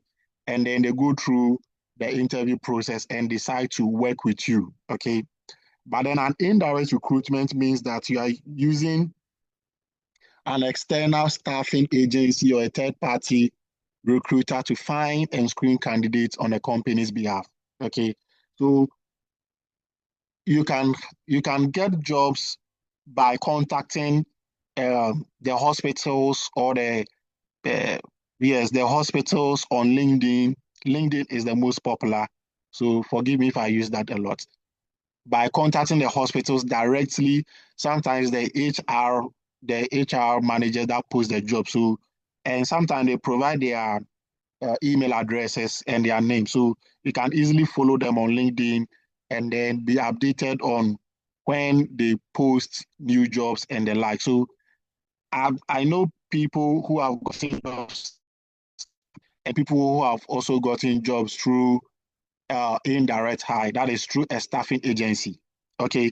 Either ways, the most important thing is that you land a job in the United States. Okay. Land a job in the United States, either a direct hire or through a staffing agency. Okay. All right. Now we'll look at some indirect hire, that is the staffing agencies that I will personally recommend. And the first two are the AMN Healthcare. That's I came by a staffing agency. Okay. So the staffing agency sources international applicants for the hospitals that they work with. All right. So once the hospital says that they have vacancies and staff, then the staffing agency, places the candidates for them to get interviewed. And then if the hiring managers in the various hospitals or labs are pleased with you, they offer you the job. And then the staffing agency continues your immigration process for you.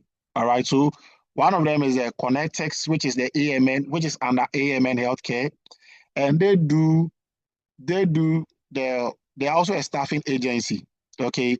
And then O'Grady Payton International. I came with O'Grady Payton International, which is also under AMN Healthcare. And then I see Advanced Healthcare Professional also bringing a lot of international healthcare professionals. Okay. Now, for a verified list of recruiters or staffing agency, this is the link that is provided. Okay, it's very important that you always cross-check the staffing agency that you are working with so that you know that they are in good compliance and they follow due process. All right. Now, once we are getting into the immigration process, we'll talk about the type of visas that each of these staffing agency can buy.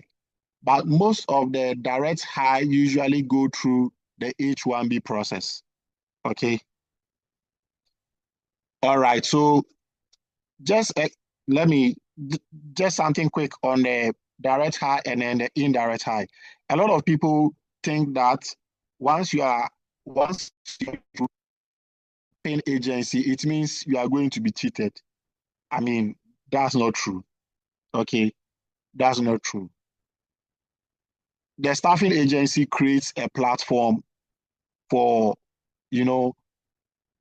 international healthcare professionals to get jobs in places where the hospitals cannot go through the immigration process or do not know the process to go through in sourcing for external candidates. Okay, so that's when the staffing agency comes in. Sometimes getting the direct hire is also beneficial. So you have to weigh the pros and cons of each of them. The direct hire pays you directly. Okay, you are directly a staff under them. Okay, and you have to look at their conditions of service, their benefit they are offering you, and the likes. In most cases, both the direct hire and then the staffing agency that I've come across, that I've experienced, and some of my friends have also experienced, virtually are sharing the same benefits and the same grounds. And bear in mind, one of the main grounds I hear people discuss about is the monetary aspect. Now, in the United States, the pay range differs from state to state. And even within the state, differs from city to city, even from hospital to hospital. So, whereas a friend may be in New York and may be earning, let's say, $50 or $35 per hour, I, in my small village in Greenville, North Carolina, may be earning $30 per hour. But you see, the cost of living in Greenville, North Carolina cannot be compared to the cost of living in New York. All right. The rent in New York is different from the rent in Greenville, North Carolina, but the same apartment. All right. So if I am being paid $30 in my Greenville, North Carolina, and someone is being paid $55 in New York, I mean, it crosses out because of the cost of living. Okay, so the New Yorkers may be paying very expensive accommodation compared to what I pay. All right, if they are paying, let's say, $2,000 or $2,500 for a one-bedroom apartment with all the basic amenities, I might be paying $700 or $800. So it cut across. The fuel that you buy in New York per gallon is different from the amount that I buy here. All right, so it differs from state to state. So once you are able to land a job and you do your assessment and you realize that they are paying you something which is within the acceptable of where you stay, where you are, that is acceptable. All right. Okay. Now let's get into the immigration process. So there are two main ways you can get into the United States on a work visa. On a work visa. This is the H-1B lottery, the H-1B, which we have the two types. We have the H-1B lottery, and then we have the H-1B cap exempt. All right. The H-1B is the non-immigrant. Okay, so you are a temporary worker. And then for the EB3, it's a permanent resident visa, which gives you the room to work. The H-1B has its own benefits. One of the benefits is that the process is very fast as compared to the EB3. Okay, but then it is temporal. It has restrictions. Okay, you cannot work for anyone else aside your employer. All right. But with the EB3, which sometimes take long, you already have what? A permanent residence. You can work for more than one employer aside the one who you have the contract with. So they have the pros and the cons. So the most important thing, like I said, is to land a job that will be able to sponsor you to the United States. Okay. And this is through either H-1B lottery or H-1B EB3. Now, for the direct hire, majority of them do the H-1B cap exempt. Okay. And so I encourage that anytime you have interview or you are contacting a recruiter, either direct hire or indirect hire, and a staffing agency, find out from them, what do they offer? What is their immigration plan? Is it H-1B or EB3? Like the first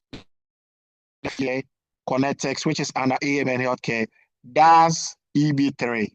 They do not do H-1B for the medtechs. But then the second one, which is already paid international, they do H-1B. But then once you start working in the United States for some time, I think 6 months to 1 year, then they start the green card process for you, which is the EB3 process. They start the green card process for you. So first of all, know what the staffing agency or the hospital will be doing, whether they are going to be doing a lottery H-1B for you, which by definition, it's a chance. You can either get it or you cannot get it. Okay. And it has a cap. But if the hospital or the immigration, the staffing agency is doing H-1B cap exempt, then you know that they are going to pay a lot of money for the process, but then you are still going to do it. You are still going to get it.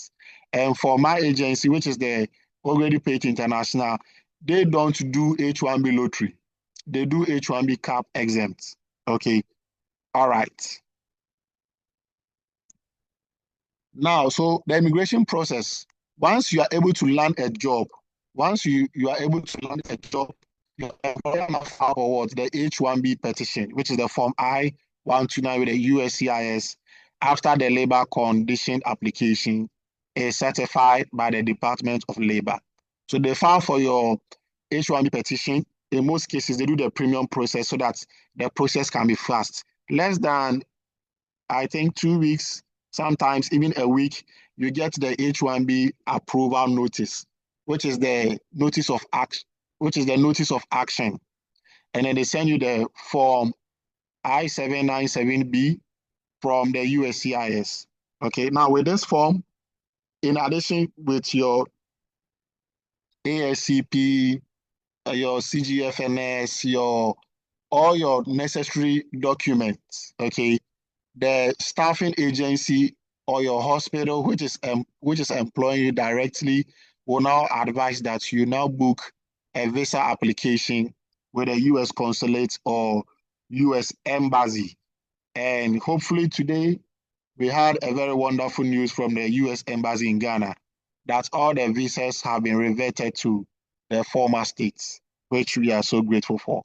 Now, So you go for your interview, you pay all the monies you are supposed to pay, and one particular one, which is the visa reciprocity fee of $55. You pay that, you are issued a notice of visa approval and then issuance. Okay.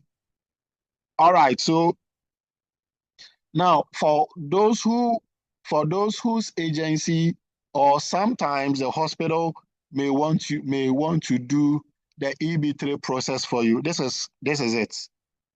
You first of all need a job offer, and then the agency or the hospital does a prevailing wage determination. All these things are their own things. You don't have anything to do with it, but it's important you know the process so that you can follow through, all right, at every stage in time. So they do the PWD, which is the prevailing wage determination, job advertisement, PEM filing, which takes a lot of time, and then they do the I-140 petition filing. And if you are in the United States like myself, once you get an approved I-140, you do the adjustment of status, you pay some few fees, or if you're outside, the U.S. Embassy will give you an appropriate date when your priority date is current. They'll give you an appropriate date to go for the interview, do your medicals and the likes. And then you are ready to travel to the United States. All right, alternatives to H-1B and then the EB3. For those who have first degree and have, let's say, 5 years working experience, or for those who have masters in any medical related field or even a PhD, there are various types of visas that you can apply for to come into the United States. And these visas are actually gives you permanent residency in the United States. And you have the, oh, sorry, this is a mistake. This is a mistake. Excuse me.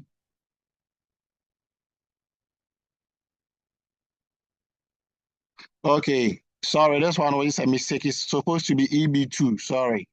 So the alternatives to the H-1B and then the EB3 are the EB1 and then the EB2 national interest waiver. I've shared a link from the USCIS, which gives you, which breaks it down as to what it entails, the process that you can go through it. And then there's another link for a guy which is called Oscar. He's very vexed in the EB2 national interest waiver. So you write a proposal, they go to your proposal. If it's in a national interest, they issue you an approval, then you can continue with the rest of the immigration process. With that, you can with this process, you can do it yourself. You don't need a sponsor to do this process for you. Okay, this process, the EB1 and then the EB2 national interest waiver, you can do the process yourself. All this process that we've spoken about from the first speaker to the last one, which is myself, are capital intensive. So you need to just know the pathway that you want to take and then okay. All right. Now let's get to the main deal, the presidential proclamation on the restrictions on some of the non-immigrant visas, specifically the H-1B. So this is the link to the White House, the presidential action, and then this is also another link to the USCIS website. Excuse me.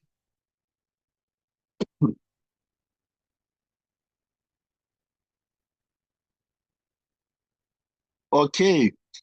All right. So a lot of questions are arising from the proclamation, the restrictions.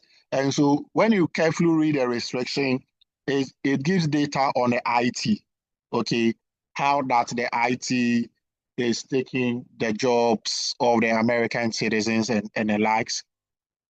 That is the statistics that it gives in the proclamation, okay. However, the proclamation also includes an exemption which is by the discretion of the Secretary of the Department of Homeland Security, okay, to exempt certain professionals or certain recruiters or staffing agencies who have national interest. Okay, that is a key point. So we are hoping and praying that as time goes on, as the days go by, we would see clear-cut exemptions that will include the healthcare profession, okay? Because we strongly believe that the healthcare profession already is facing a lot of shortage and challenges. And so it's of great national importance and of national interest to the United States. So we are hoping that it would be the healthcare professionals will be exempted from that. If that is the case, then it's going to really benefit all of us. Okay. All right. So we'll get to question and answers. So I'm done with my presentation. Okay, let me end it here. Okay. All right. So we'll ask all the speakers, if possible, to turn on their videos so that we get into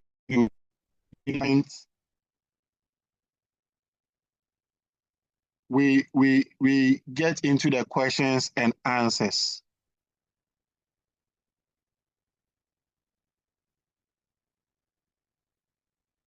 Okay, all right. Thank you so much.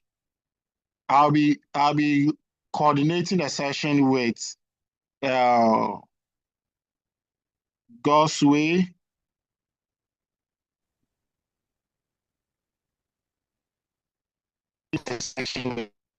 and the rest of the speakers. So all right, Julian, can you please unmute and then ask your question? Yeah, hello, can you hear me? Yes, sir. Okay, thank you for giving me the opportunity, and also thank you for giving us this insightful presentations. So my question goes to Perpetual. I think due to the uncertainty of the H-1B visa application, I would like to come through with the master's route, but I want to know my chances first. I've already attained a master's here in Poland, and I would also want to come to the US for another master's degree, so that after school I can transition into the medical laboratory science field. So I want to know my chances. What are my chances of applying with a master's degree and also getting another position in the master's degree? And the second question is, do you have like any recommendations or tips for PhD or MSc interviews, especially with a potential supervisor?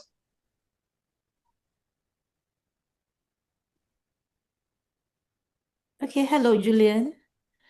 So since you already have a first master's, you're going to have to prove to the program why you need a second master's.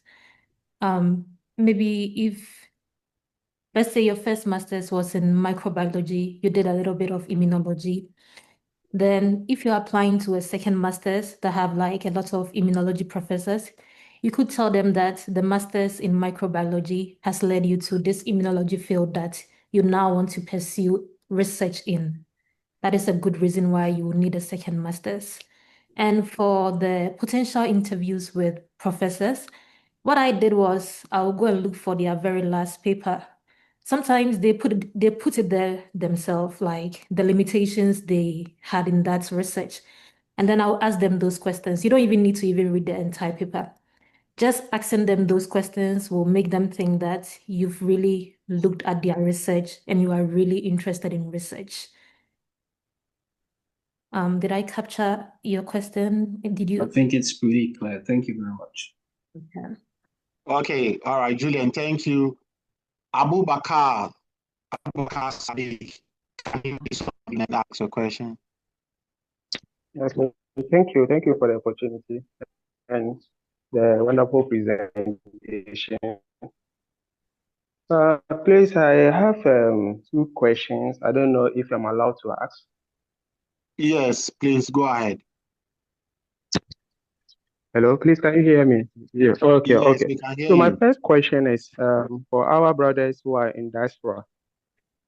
Okay. I said my first question is that for our brothers in the diaspora, is there any assistance that they offer for those of us who are aspiring to join them? And the next question is it advisable to also get a state license if you are not yet in USA? A particular state license if you are not yet in USA. Can I take Yes, the please go ahead. question? Yes. Okay, so with regards to your first question, I think it's quite ambiguous. I just want to know what type of assistance are we talking about here? Because what we are even doing right now is It's a form assistance. of assistance. So Yes. you need to be a little bit specific with what you are asking for. What type Okay, of okay. What I means is like guidance, tips on, and then helping us to get job links and apply application processes. Those things, not just financial assistance. It's out of the question. Okay, so I think essentially what we have done so far is us giving you insights and then links, because if you were paying particular attention to what Francis Bigoja just did, I think he mentioned already patent, connectors already patent, and all that. So if I were you from here, I'll just go over to those sites and then go and see. You are going to meet people there, are going to meet agents there who will be willing to talk to you about the opportunities, the prospective opportunities that they have, so that you can also, get in and see what works for you. And then, so I think to that effect, yes, we are providing those kind of assistance. I think you can talk to any of us here if you have. I think the moderator may give you our links to the social media, LinkedIn accounts. So if you have anything more to ask, I think you can go on to ask from us. So I don't know if I've answered the first one, but for the second one, for me personally, I had my state license done in Ghana before I moved to the United States. I have colleagues over in Ghana who currently have their Florida state license. I have one who has a California state license. I have a lot of guys who have their New York state license. So it's doable.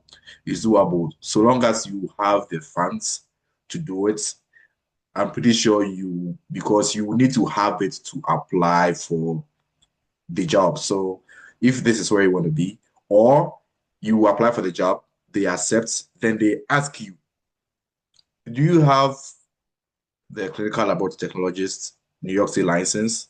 If you say no, they may say, then we will need you to do it before this date. If not, they may pass you over to the next person who has it. Yes. Yes. Exactly. So you would have to make sure if truly this is where you are targeting. So if it's California, if it's Florida that you want to do it, you make sure you have the necessary documentations done. So whenever they ask you, oh, are you done? Do you have this? Because in my situation, I did the ASCP, and then I did the state license. I didn't do the visa screen because I came to find out that in some special cases, there are some institutions that are like very, very minute cases. In percentages, I don't think it's going to be even more than 5%. That may proceed to give you a job with just your ASCP and perhaps your state license. And then along the way, they may ask you to provide your visa screen. But then it doesn't happen in every case. So don't use that as a litmus paper that's how it's going to be. So to be in the best position to get a job, I would recommend that you have all the necessary documentations done in your home country before you apply to those states that require those licenses. Thank you. All right. All right. Thank you very much. Thank you. Please, how do you call it? Francis, can I add up something small? Yes, please. And one thing that we must all understand, we that want to travel, we travel on documents. Every point you reach in traveling, nobody is going to look at your face and know who you are or the qualifications you are having or whatever. Whatever point you reach, you present your document and your document paves way for you. So once you have the idea to travel, the material or the roadmap that you are going to use to travel is your documents, starting from your passport, your credentials, everything. You have to prepare them up to the license that you need. Okay, because when you go to the how do you call it, the embassy for your visa, they may even ask you, do you have the state license? Because the consular knows that state that you are going to, before you can practice, you need to present your license. And if you say no, then it means you don't qualify for the visa. So put in mind, is by document or document. That is all. Thank you very much. Okay. All right. That's excellent. Please bear in mind that you are not the only one looking for job. All right. There are people who have all the required certifications and documents, and they are just ready at a click. Do you have New York State license? You say yes. Do you have this? Yes. So don't wait for not even give you up on a silver platter. Perhaps they can equally get someone who is ready, fully prepared. Bear in mind, we are competing with Filipinos, with the Indians, with the Nigerians. Nigerians. The whole world is competing. So no one is going to give you cuts an excuse for you. All right. So give it the best shot that you want. All right. Let's take another question from Daniel Y. And then after that, we take a question from Abdul Waris Adam, and then from Amwakum Mensa and Kwame Evans. So let's take two questions from Daniel. Let's take questions from Daniel Y. and then Abdul Waris. And then once we finish answering them, we'll come to Kwame Evans. All right. Abdul Waris. Good evening, Senior. This is Daniel. Okay, Danny.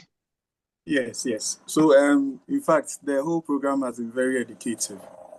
Thank you. And we thank you for the efforts you put in, to educate us. So, my question is directed to you.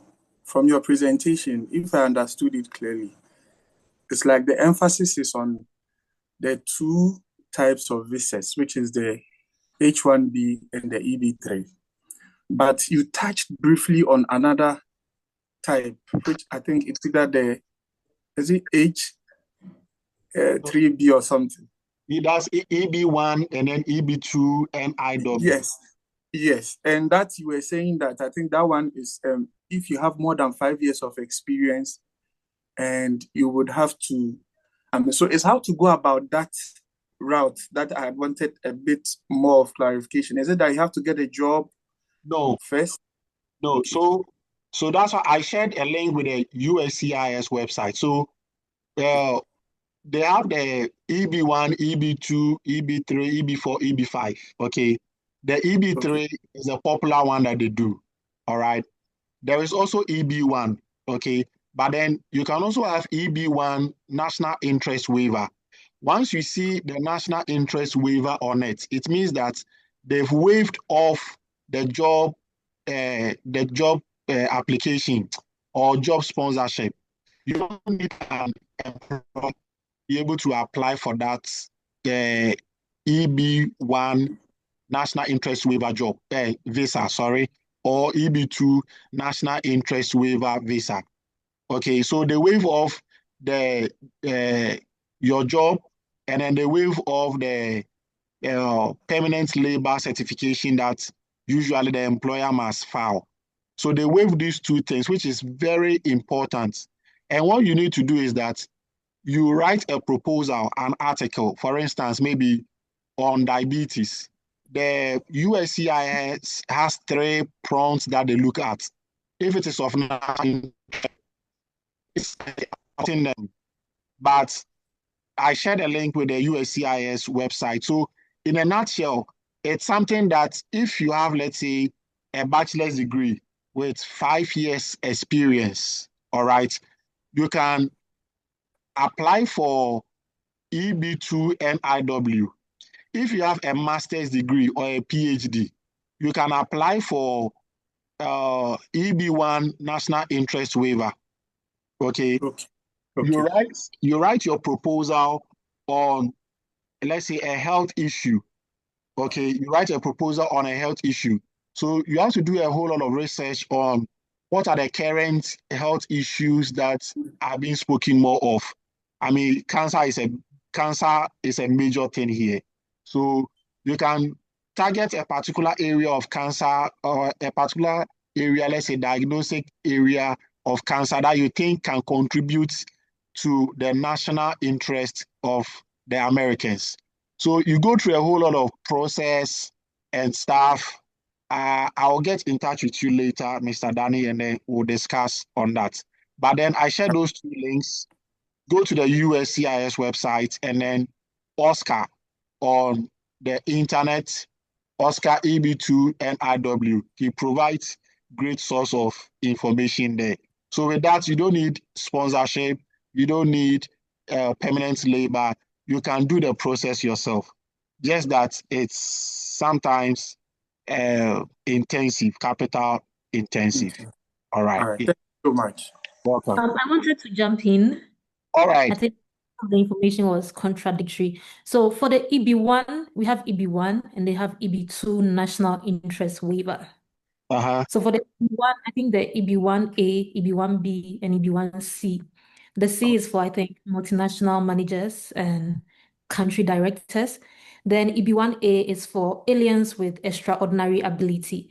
For the EB1A, I know you have like 10 prompts and you have to satisfy, I think, at least 3. You have to show hardcore evidence that you satisfy 3. And EB2 was what Francis was talking about. If you have a bachelor's with 5 years work experience, if you have a master's with no work experience, you write your proposal. And for the proposal, you have to show that this is what, maybe I want to work on maybe leukemia. You have to show that you working on that is of national interest. You also have to show that you are better positioned to undertake that research. And you have to, I think the 3rd prong is showing that it's so beneficial and it's of interest to the US to waive off the labor certification. Yeah. All right. Thank you so much. All right. So question from Abdul Waris. Okay, thank you very much, Francis, and your team for such an insightful presentation. My question is centered around the evaluation of the credentials, the certificates. So from the presentation, it is clear that irrespective of whether one wants to come to the States through the educational route or wants to write the ASCP, your credentials have to be evaluated. So I wanted to find out if for someone who doesn't want to put all his eggs in one calabash, that is, you are considering both routes. So can you do one evaluation and use it for both purposes? And then the other one too is, assuming I have a BA, Bachelor of Science degree from UCC and a Doctor of Medical Laboratory Science degree from UDS, and I want to evaluate both. So am I paying once for the evaluation of both, or the evaluation has to be done separately? Thank you. Thank you. All right. Okay. Yeah. So on the question as to whether you can do one for multiple purposes or dual purposes, yes, it depends on what you select or tell the agency you want to use it for. And also what I know is where's evaluation You can use it for school. At the same time, you can use it to apply for ASCP. With EEI, you can either select that you are using it to write ASCP or you are using it for schools. So depending on what you select, that will depend on the evaluation. However, WES puts everything together, and that's how come most people prefer WES, and their evaluation fee too is expensive as compared to EEI. Yeah, so you can tell the agency, the evaluation agency, this is what I want, so that at the end of the day, what you be your course that will be evaluated, you can use it to write ASCPI, and you can still use it to apply for school if your interest is in there. Then on the others, the second question, which is asking whether you can, you did BSc in UCC and MLSD internally university. What you would do is that your current qualification is what you are trying to evaluate. So you have to submit, you can submit your BSc and the MLSD together. So that they will evaluate the two programs that you have read. Then they will give you an equivalence of qualification to the US education system. So I don't know how you could be evaluated up to. Maybe our other panelists will come in on that as to whether if you have MLSD in Ghana, you could be evaluated to somebody who has MSc here or MPhil here. That I can tell. But what I know is that you have to submit up to your current qualification. So that with your current qualification that you have, they will evaluate you to the US standard and see where to place you. Thank you. How about the payment? Is the person going to pay for two evaluation? I don't think so. But if somebody have different opinion, because they do all the evaluation in one and you pay for. So if you are doing them in separate dates, that is what I believe you're going to pay different charge fees. But if you're submitting all your documents to do one evaluation, you are not going to pay separate fees for that. But I don't know if somebody has a contra opinion on that. I think you wouldn't be charged for double credentials. From what I know people who submitted their diploma and their bachelor's degree together, and it was done for them. So I think the same theory can be applied here for the MLSD and MLS BSc. So if that is what you want to do, I think you can go for it. Okay. All right. Okay. Let's take next questions from Amwa Komensa and then Kwame Evans. All right. Okay. Thank you so much for the opportunity. This has to do with graduate school application. So I would like to ask the differences between the personal statement and then statement of purpose, because at times these two I come across them and then I don't know when it is even what's requested. So I would like you to touch on these two things for me. The differences and then when are these requested? Yeah, your question is not clear. What is being requested? Please, I'm asking that what is the difference between statement of purpose and then personal statement as far as graduate school application is concerned? And then when do we request for the personal statement?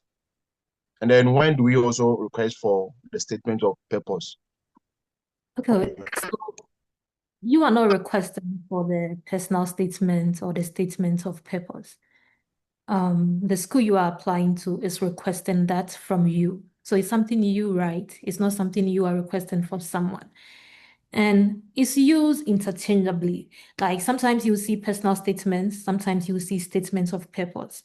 But if you see statements of purpose and personal statements within the same application, then for your personal statement, it's supposed to be much more personal. You tell them kind of your life story that has brought you from like how you got interested in research.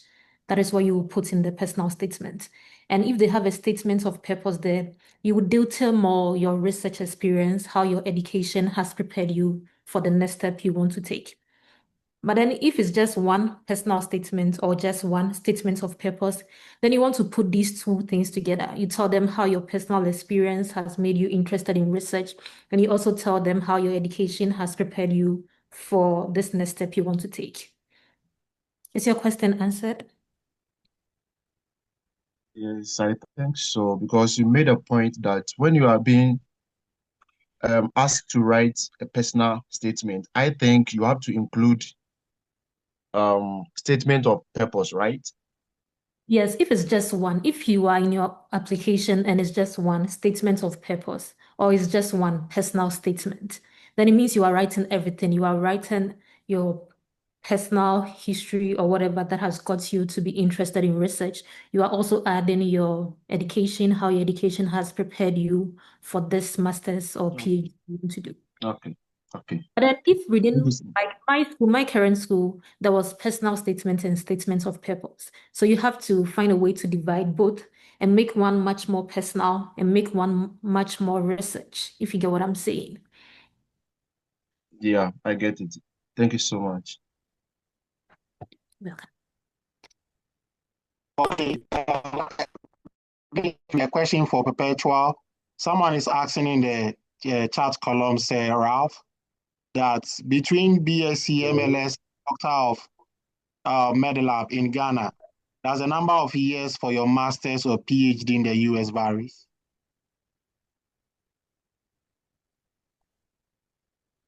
Are you asking that if you do your MLSD, would that like shorten your time for PhD here? If I don't know what the intent, but perhaps you could give that answer to us too as well.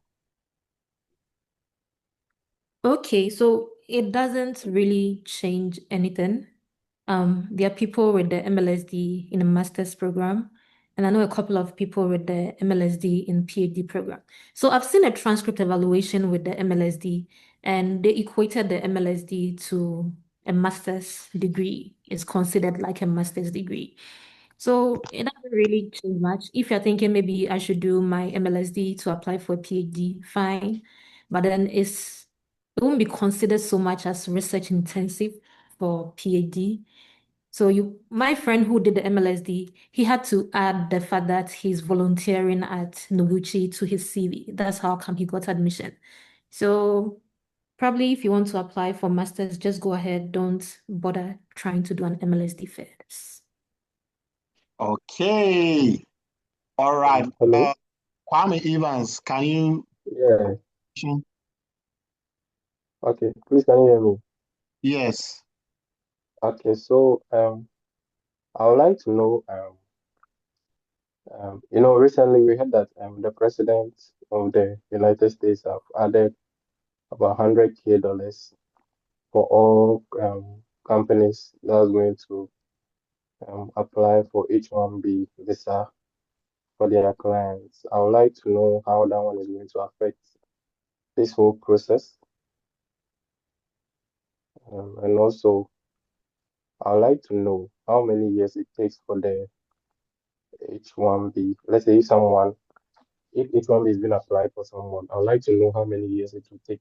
When you were speaking, you made mention of the fact that the EB3 takes longer than the H-1B. I'd like to know how many years that the EB3 and the H-1B takes for everything to be ready for you to be able to travel to the States. Okay, so the first question on the H-1B restrictions and the proclamation, there is we are still getting new information, new updates on it. There is no clear-cut list on the professionals exempted. There's no clear-cut now. So we are still watching to see what becomes of it. Okay. And then Okay. my H1B took, let's say, once you get a job, okay, once you get a job, less than 3 months, you should be in the States. Once you get a job, once you are offered a job, less than 3 months, you should be in the States. Yeah. Chris, any updates? Yeah. I also think it depends on the company's priority, how much they need you. Some can even file expedites that would take less than a month. Mine, for instance, took close to 5 months. So let's say, yeah, you are right. Within the space of, let's say, 2 months to 6 months, if you have gotten a job, if whether it's expedite or the normal petition, you should get your H-1B ready.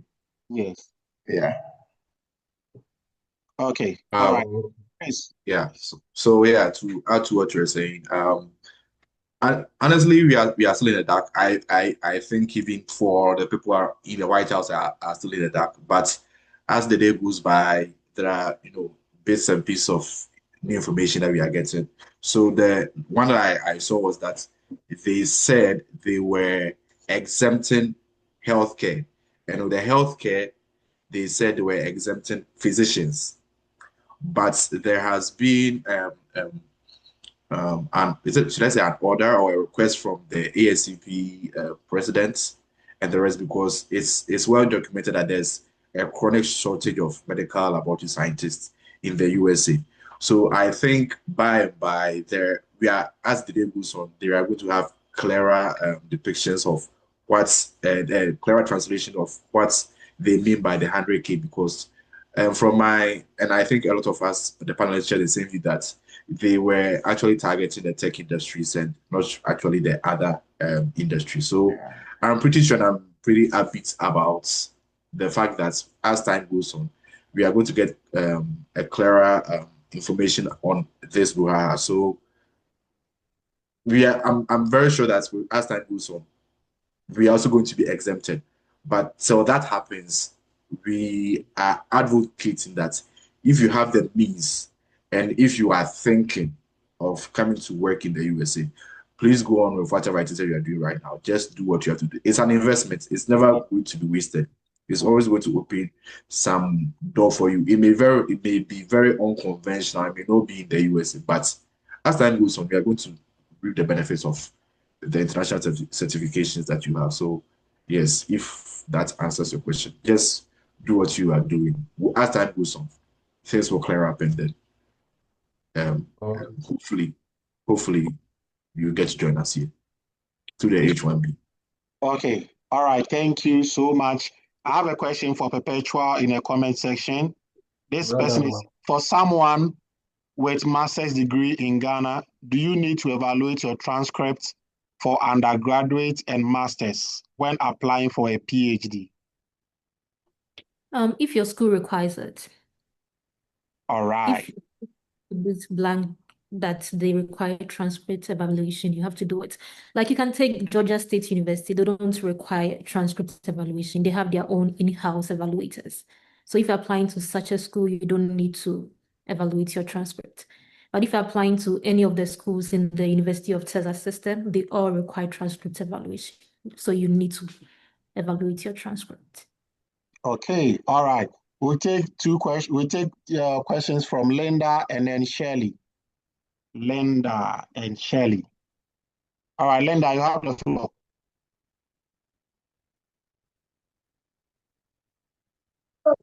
Okay, thank you very much. Please, my question is, with the education, so assuming you apply for your master's and you are done, how many years are you given to stay back and work before maybe your visa will expire or something? And the second one goes to Chris, about the visa screen. I got a bit confused. I want to know, is it a route or a documentation process, or it's a visa requirement kind of? Like, I'll need more clarification. And the last one is the script evaluation. Is it a one-time something, or there's an expiring to it? Like after you've evaluated maybe 2 years or 3 years, or it's a one-time thing forever? Thank you. Okay, so the transcript evaluation is a one-time thing. You evaluate your transcript and you have that document. But then some schools require official like documents. So you can't send them your evaluated transcript. You have to request the agency to send it to them directly. And after your master's degree, you apply for OPT, optional practical training. And it's a 1-year thing, but if your master's was in a STEM related program, you can extend it for an additional 2 years. So if you did MedLab, you come and do something science related, then you can do OPT for 3 years. Okay. Chris, I think you had another question. Yeah, so the visa screen is first and foremost is a document. So for you to work as a healthcare professional in the USA, there are some documents that the USCIS is going to need for them to process your visa. And one of those documents is the visa screen. So the visa screen encapsulates your credentials, your professional training, your proficiency in the English language. So they will present that document that this is whoever. He has been certified by the Commission of Foreign Graduate Nursing School that he has the necessary documents and all that. So it's a certificate that you present together with your passport and other documents by your as according to your prospective employer. You add it up and then you send it to them. So it's not necessarily a visa and it is not a route, but then there are documentations that your prospective employer will require in order to put you on a visa for a certain route. So if it's EB3, if it's H1B, so long as you have the visa screen to show that you have the necessary credentials, then they can apply for the visa together with your passport and other documents that they have requested from you to the embassy. So I'm sure that's pretty clear, sir. Okay, and is it a one-time something? So it is valid for 5 years. It is valid for 5 years. That hopefully within the 5 years, let's say if you're on H1B and then you move to the USA, that by 5 years you may have moved from the H1B to the EB3. So when you do that, when you move from the H1B or when your employers move you from the H1B to the EB3, which is the green card, then you may not need the visa screen anymore. But if, let's say, for 5 years, you are still on H1B and then on your 6th year, you may need to do another revaluation of the visa screen. But hopefully by that time, you should be moved on to the EB3 visa, which is the green card. So it's for 5 years. All right. And then how about the IELTS? Does it expire? Yes, I think IELTS expire every 2 years. I think it's for every 2 years. So if after 2 years you were not able to use your IELTS to secure or use it as a part of any documentations to secure a job and then it expires, you would have to rewrite the test. Yes. All right, that's good. All right, let's take some few questions from Shirley. Hopefully by 4:45, we'll be bringing a meeting to a close. So let's take a question from Shirley. Okay, thank you so much. I really enjoyed this session, but please, I want to ask, does any of the facilitators or anyone have an idea about prometric exams for healthcare practitioners and how to go about it? Perpetua, Chris. Honestly, this is my first time here. Is it in line with any USA? Because I only have the American Society of Pathology certificate and I also have Healthcare Professions Council in the UK, but this is Promatric. Honestly, this is my first time. Is it something that you do here in the USA or you've heard about it?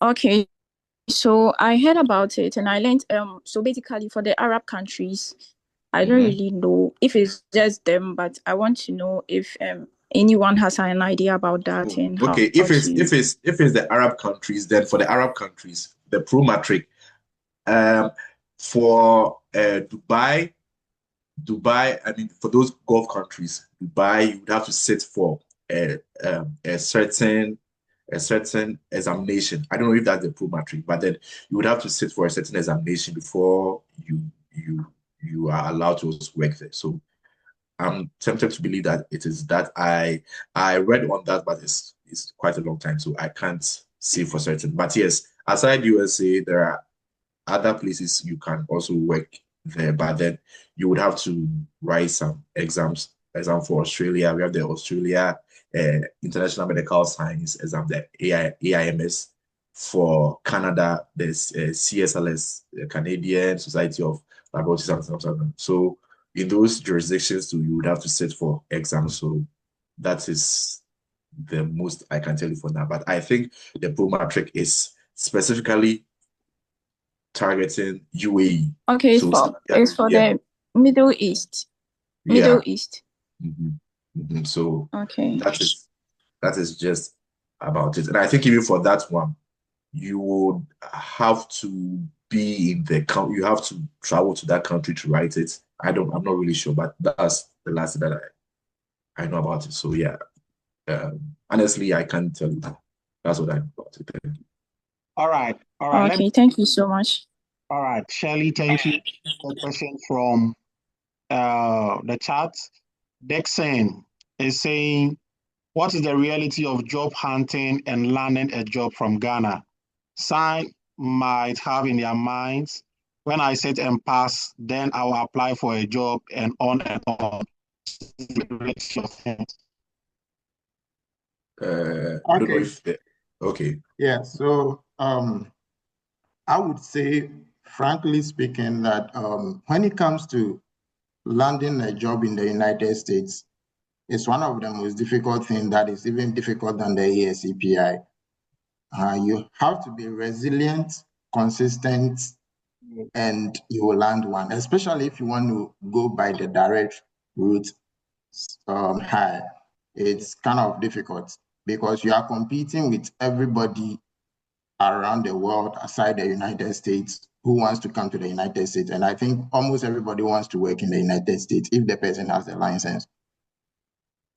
So one, if you want to come by the direct hire, then you have to get a standard resume. A standard resume in the sense that you should make sure your resume has been tailored to meet the job requirements that you are applying for. Then after that, when it is time for interview, you have to know your staff very well. I have sat in a couple of interviews recently, and it's clear when you meet candidates who are prepared, you will see. When you meet candidates who are not prepared, you will know. So sometimes right after the interview, we don't discuss this long. Okay, this candidate, what do you see? Then you're like, I'm not impressed. So you should know that you are competing. And because you are competing with others, you should, one, prepare, then always be consistent. Learn how to keep improving your resumes to meet or to catch the attention of the possible recruiters who will be scanning through the resume. One thing I would say for sure is that even though we don't specialize in some areas, every recruiter is looking for a candidate who might have been experienced enough in some particular department. So if you are saying currently you're working in the blood bank, currently you're working in the hematology, then they want your resume to look more of hematology department staff. So when we ask you to tell us about yourself, if you are very smart enough, that is the exact moment you use to kill the whole interview and you win the attention of the interviewer. Because within that period, we don't expect you to be telling us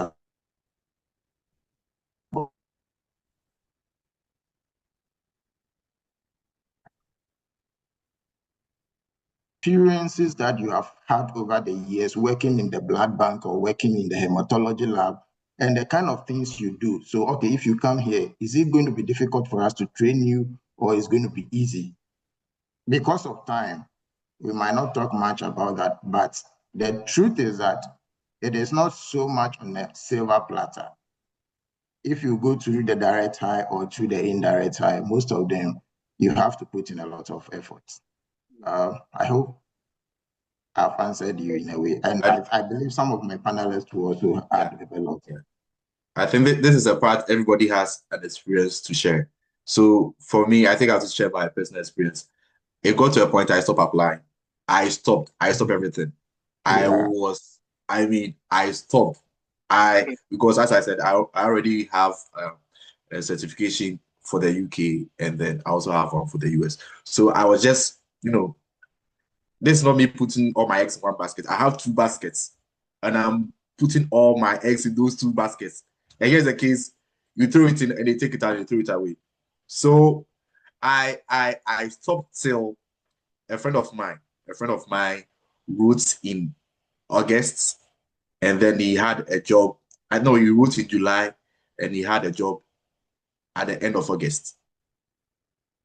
So when I saw it, I was like, wow, then there's no set in stone process for getting a job. Yeah. It's how prepared you are. So when he got a job, it was like, oh, Chris, then you start to get back into it. I was like, hey, Charlie, this thing, Charlie. So from he got it in August, and then he was in New York by Christmas, December, he was in New York. So that's where I was like, then let me do the New York State license. And then he advised me on the facilities I should be applying to. So that was where my focus was. So where I work currently, I wasn't even really looking here. I was looking at other facilities, other bigger facilities. And then I got the link that, they want to interview me. So where I am is actually a rural area. So I was like, oh, there's a small facility. Anyway, let me just go and do it. And then I went and I got a job.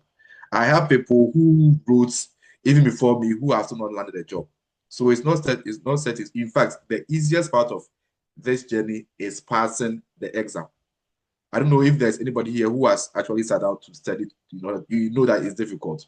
So you should brace yourself. It is highly saturated. As the day goes by, people are graduating.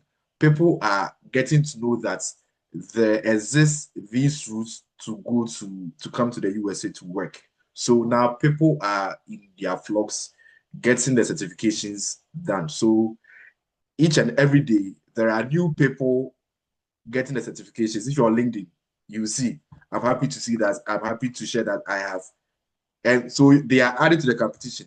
So you have to up your game. You have to be prepared that at any point in time, if I get an interview, I'm going there on my A game. I'm going to kill it. Whether you know or you don't know, just try as much as possible to assimilate new information.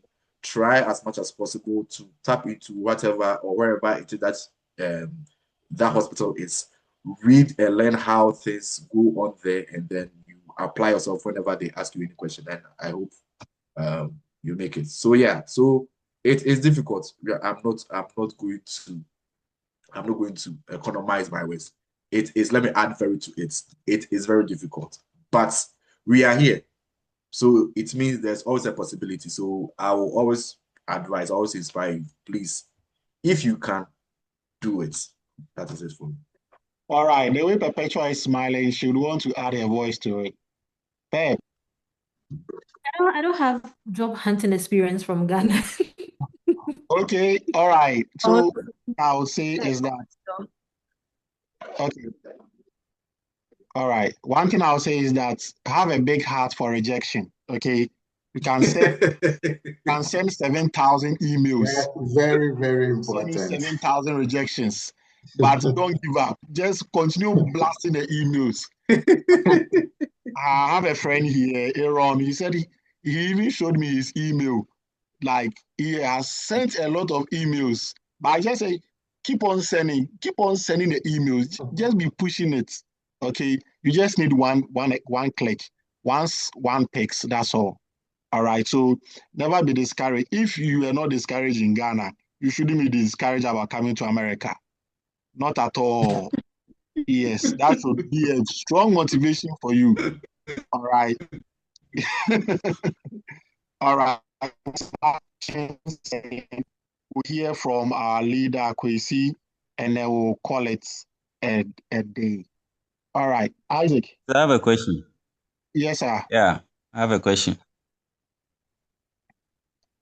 Yes, Isaac, you're on floor. Can Yeah, all right. Thank you so much, for the presentation. We are very grateful for bringing such an initiative. I want to find out, especially those working in the rural areas, is there any disadvantage to those of us or those who are working in the rural areas?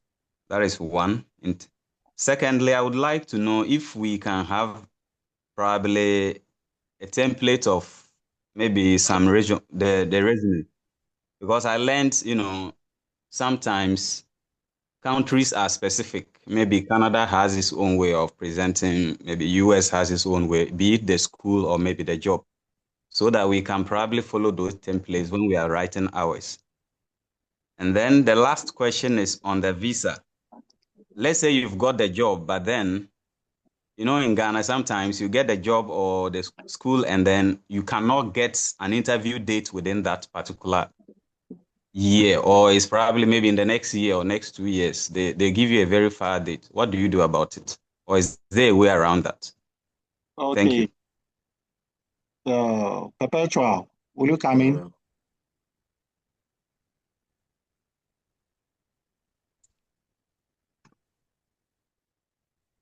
Okay. I don't think students were education centered. He was asking about jobs in rural areas. Okay. All right. Well, Senior Eben. Yeah. Okay. So I'm in Indianapolis. That is the state capital. We have other rural areas around us, but the truth I would say is that looking at the kind of things we do here. No, I think he's talking about him being in rural Ghana. In a rural area in Ghana here. Yeah. And comparing rural area in Ghana and rural area in United States. Especially, when you are going in for the interviews. No, I'm not comparing them. When you are going in for the interviews, okay, maybe somebody who works at Kolebu and somebody who works in a very small place, and then you are being interviewed probably. Okay. There might be certain things probably you have to, or you might not be exposed to. Okay. So in that regard, how do you probably go about your interview process when you are in such a situation? Okay. Yeah, I then understand your questions. Yeah, it's true, because if you are limited to practice, then it also means that your experience is not rich enough to express your experience to the people, your panelists. And when it comes to the practice between the two countries, I would say the gap is so wide that if you want to compare the two, you'll be intimidated coming to work here. But your ability to pass in the ASCPI alone is a motivation that should tell you that even though you work in a rural area, you are qualified to work in the system here. So what I would say is that, one, if you get the job requirements that is posted, and you are able to tailor your resume that meets those job requirements, do your best and read a little around the particular job position. If it is hematology, then do a little research into hematology. So if they are asking you how to prepare a thin film for a malaria slide, or here we don't do malaria, or let's say leukemia, you want to do some morphology identifications, you should have those ideas, so that will tell them, okay, and let me tell you, they know that it is Ghana, but they don't know who is working in Konfanochi Great Whole Teaching Hospital. No, they don't even have any idea. They only thought that you are coming from a country. Okay, so if you are not intimidated by where you work and you are able to do your research well and convince the panelists, you could be coming from Tufuboy and getting an offer. Somebody will be at Konfanochi or Kolebu Teaching Hospital and will not get an offer due to how you are able to convince your panelists. I think there was a second question and a third one. I don't know if. Yeah, I was asking whether we could get templates resumes for, US tailored. Okay, yeah. So any of us can, if you reach out to any of us through our our LinkedIn pages, If we have a template, we can send it to you. And it is not so much different from the normal Ghanaian standard resume, because I know a friend who used the normal Ghanaian standard of resume and he had a job. So the most important thing is sometimes they are looking for the keywords of the job requirement that has been posted. So if we are looking for somebody to work for us in the blood bank, and you are telling me you do malaria slide, you do BF, you do other things that doesn't relate to blood banking, then straightforward, I'm not picking your resume. I hope I'm making my point clear. So looking at the job position and the requirements should help you tailor your resume to meet that particular job requirement. Then when it is time for the interview you make sure that you master the areas that you are interviewing for. If it's a general role, then prepare yourself for anything. Yeah. Then the third question.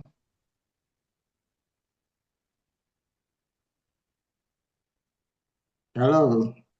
Yes, hello. Yeah, I think The you last question. mentioned something on the third question. That's all. Oh, that was all. Okay. Yes. So I hope I've answered you well. Thank you. It was about probably meeting the deadline for the interview, Yeah, or yeah. in Ghana Okay. here sometimes Yeah. you Okay, get so the give it to you the next year. yeah, so it's true. Let me quickly come in that. When it comes to the education pathway, I don't know how you can convince the counselor or the consulate, but when it comes to the employment pathway, what myself I did, and I think Chris too has to do that, either your agency or your company will give you a letter that you will use to file for expedite process. So when you file for expedite request and you attach your offer letter and the letter from your company, or if the company doesn't give you a letter, you can draft your own letter and explain to the counselor why your interview date needs to be brought forward.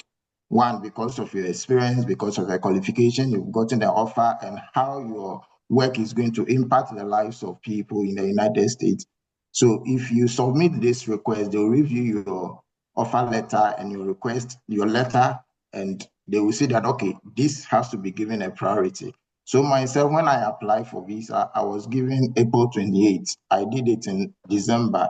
I was given April 28th, which was 4 months later. So a friend told me the same thing he did, and I did that, and they brought it forward to January. So when it comes to the job pathway, this is how you can go about it.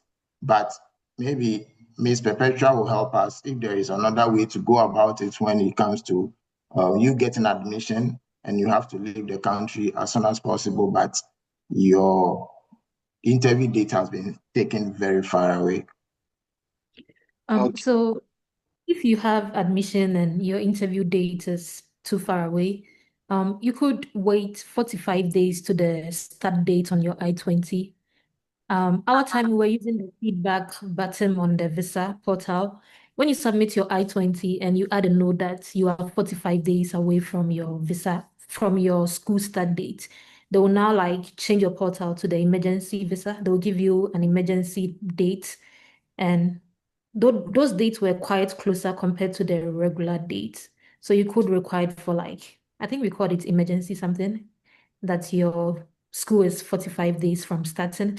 And for me, that's what I used. But then I still got a date after my start date, but then it was earlier compared to the other one. And this is where starting early like matters. If you start early and you have your admission by February, March, you are buying your forms early. What we were doing, my friend Mike, he was waking up, he got his visa date at 12:58 a.m. We were waking up in the night. If you wake up at dawn and you surveil the visa portal, you might get an earlier date. So it's either you wait 45 days to your start date and request for emergency appointment, or you wake up in the night and be going on the portal every 30 to 40 minutes to see if you might get a date. Okay. All right. We'll take the last question and then we'll call it a day. All right. I think Kwame Evans, you've already spoken. We'll take question from Alan K and then Charles. Then we'll be done for the day. All right, Alan K. Yeah, Senior, good day. Which is good evening in Ghana. Yes. Please, my question is regarding the job hunting. Thank you for speaking about that too as well. But my question is, what do you advise with this new proclamation by President Trump? What do you advise? Which method do you think is better now with the way things are?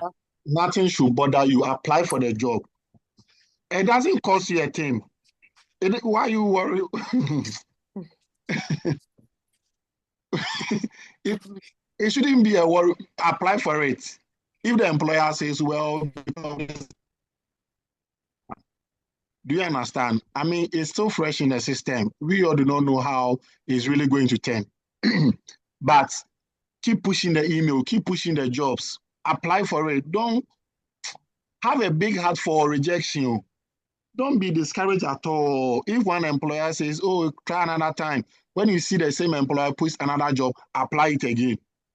Do you understand? Apply. Yes, yeah. Yes, don't see in this race, there's nothing like I am tired. No, we don't get tired until we reach where we want to go. So apply it. Do you understand?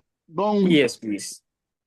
I don't know how to motivate you again, but I mean, just apply it until you get what you want. That is it. And now, Chris, what should they do? Yeah. The worst thing they can tell you is, unfortunately, we are not able to proceed with you. That's the worst thing. That's the worst they can tell you. Just apply. The rest of it is not in your hands anymore. It's up to the US government and the other people to sort it out. Yes. If things go well for us, you'll be considered. If not, you move on to the next application. It's as simple as that. So don't bother about unless probably you are asking, you are weighing the H1B and the EB3, whether you should choose H1B and the EB3. That is up to you. But if you are really considering applying or not, just apply. You're not going to spend a time on that. Apply. That's what I always tell my people. So what should I do? The only sure process is applying. Till you apply, you will never know what's going to happen. So just apply. Yeah, that's what I. All right. Okay, Charles. Yeah, hello. Yes. I wanted to ask that what if I write the ASCPI and I pass? Do I still need to like renew my certificate, or like how often do I need to renew my certificate? And what if I don't renew my certificate? Are they gonna like revoke my certificate after I'm done writing the ASCPI and I pass the exam?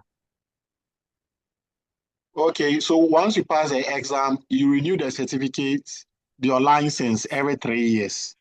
Okay, so after every 3 years, you renew your license. If you do not renew your license, you are deemed as not being in right standing with the ASCP. Okay, so your license is expired. Okay, so when you are now set to go and renew it again, you do not write another exam. You don't pay some penalties and some fine for not renewing it, and then you go through the same process of renewing the ASCP, but you do not write any new exam for that. Okay. All right. The main review I'm asking is I think I had a message from ASCP that was like last week or last 2 weeks, and they were kind of like telling me I need to like renew my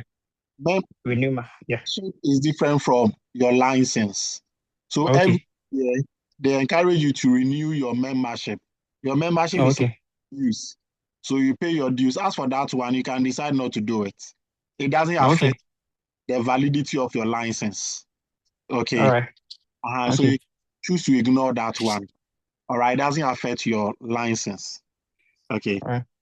All right.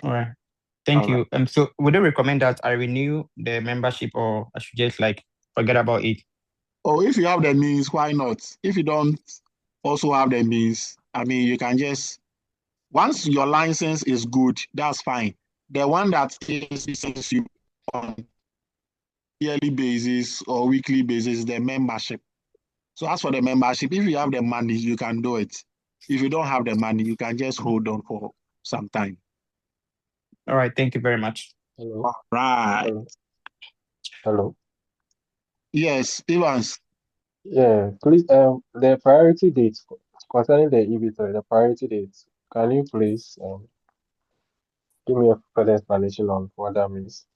Yeah, so the priority date is when your employer, for instance, if you're a lab tech and your employer files for the PEM, the day US Department of Labor receives the PEM application, that date becomes your priority date.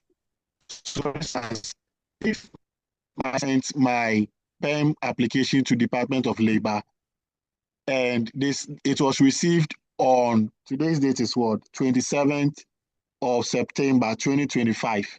My priority date is now 27th of September 2025. That becomes my priority Yeah. date. Now you have to wait for the priority date to become current with the USCIS visa bulletin. You know, the bulletin comes in every month. So the current bulletin for October 2026 is at 23rd April. It's at 23rd April 2023. So you have to wait till it becomes current, which will be 27th September 2025. By that time, we will be in somewhere in 2027 or 2028. That is when your priority date becomes current. Now, when it becomes current, then you can now continue the embassy will call you if you're in Ghana, if you're already in the United States, you can now do your adjustment of status and continue with your green card process. Okay. All Oh, right. okay. That's it with the priority date. One thing I want an interview to do. Usually we have this Ghanaian culture of very, very polite, and by that you don't really talk much. You are the least you use please, the least you use please. With doing interviews in America, you have to be they usually define confidence as being vocal. So you have to be able to express yourself. Also to be Okay. the only crowd say why. Okay. Like, you know, you have to be very confident about what you say. Times when you are presenting, like we feel a lot of shake or fear in our voices, and then like you have to work on all those things. And then game up yourself, man up, and then speak vocally, express yourself very well. See, there are some of the things that they say we do, cry. So, oh, we do it. Yeah, we do it. Oh, we do PCR. We do real time this thing. But senior, my love, we don't have it. We don't have it. Makohu want good to pay, but we don't have it. But you know, the way you can express yourself and speak confidently about the process or something will make the recruiter even believe you. But once you land a job, you will still be trained on the process. All of us will still be trained on the same process. Okay. All right. Okay.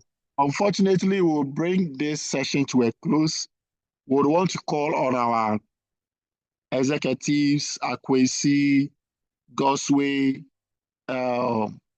Frank, Bridget, if anyone has any other final words to say, and then we'll call this meeting to a close.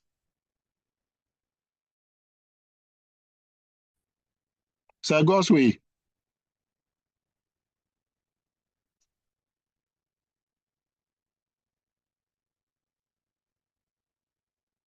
Gosway.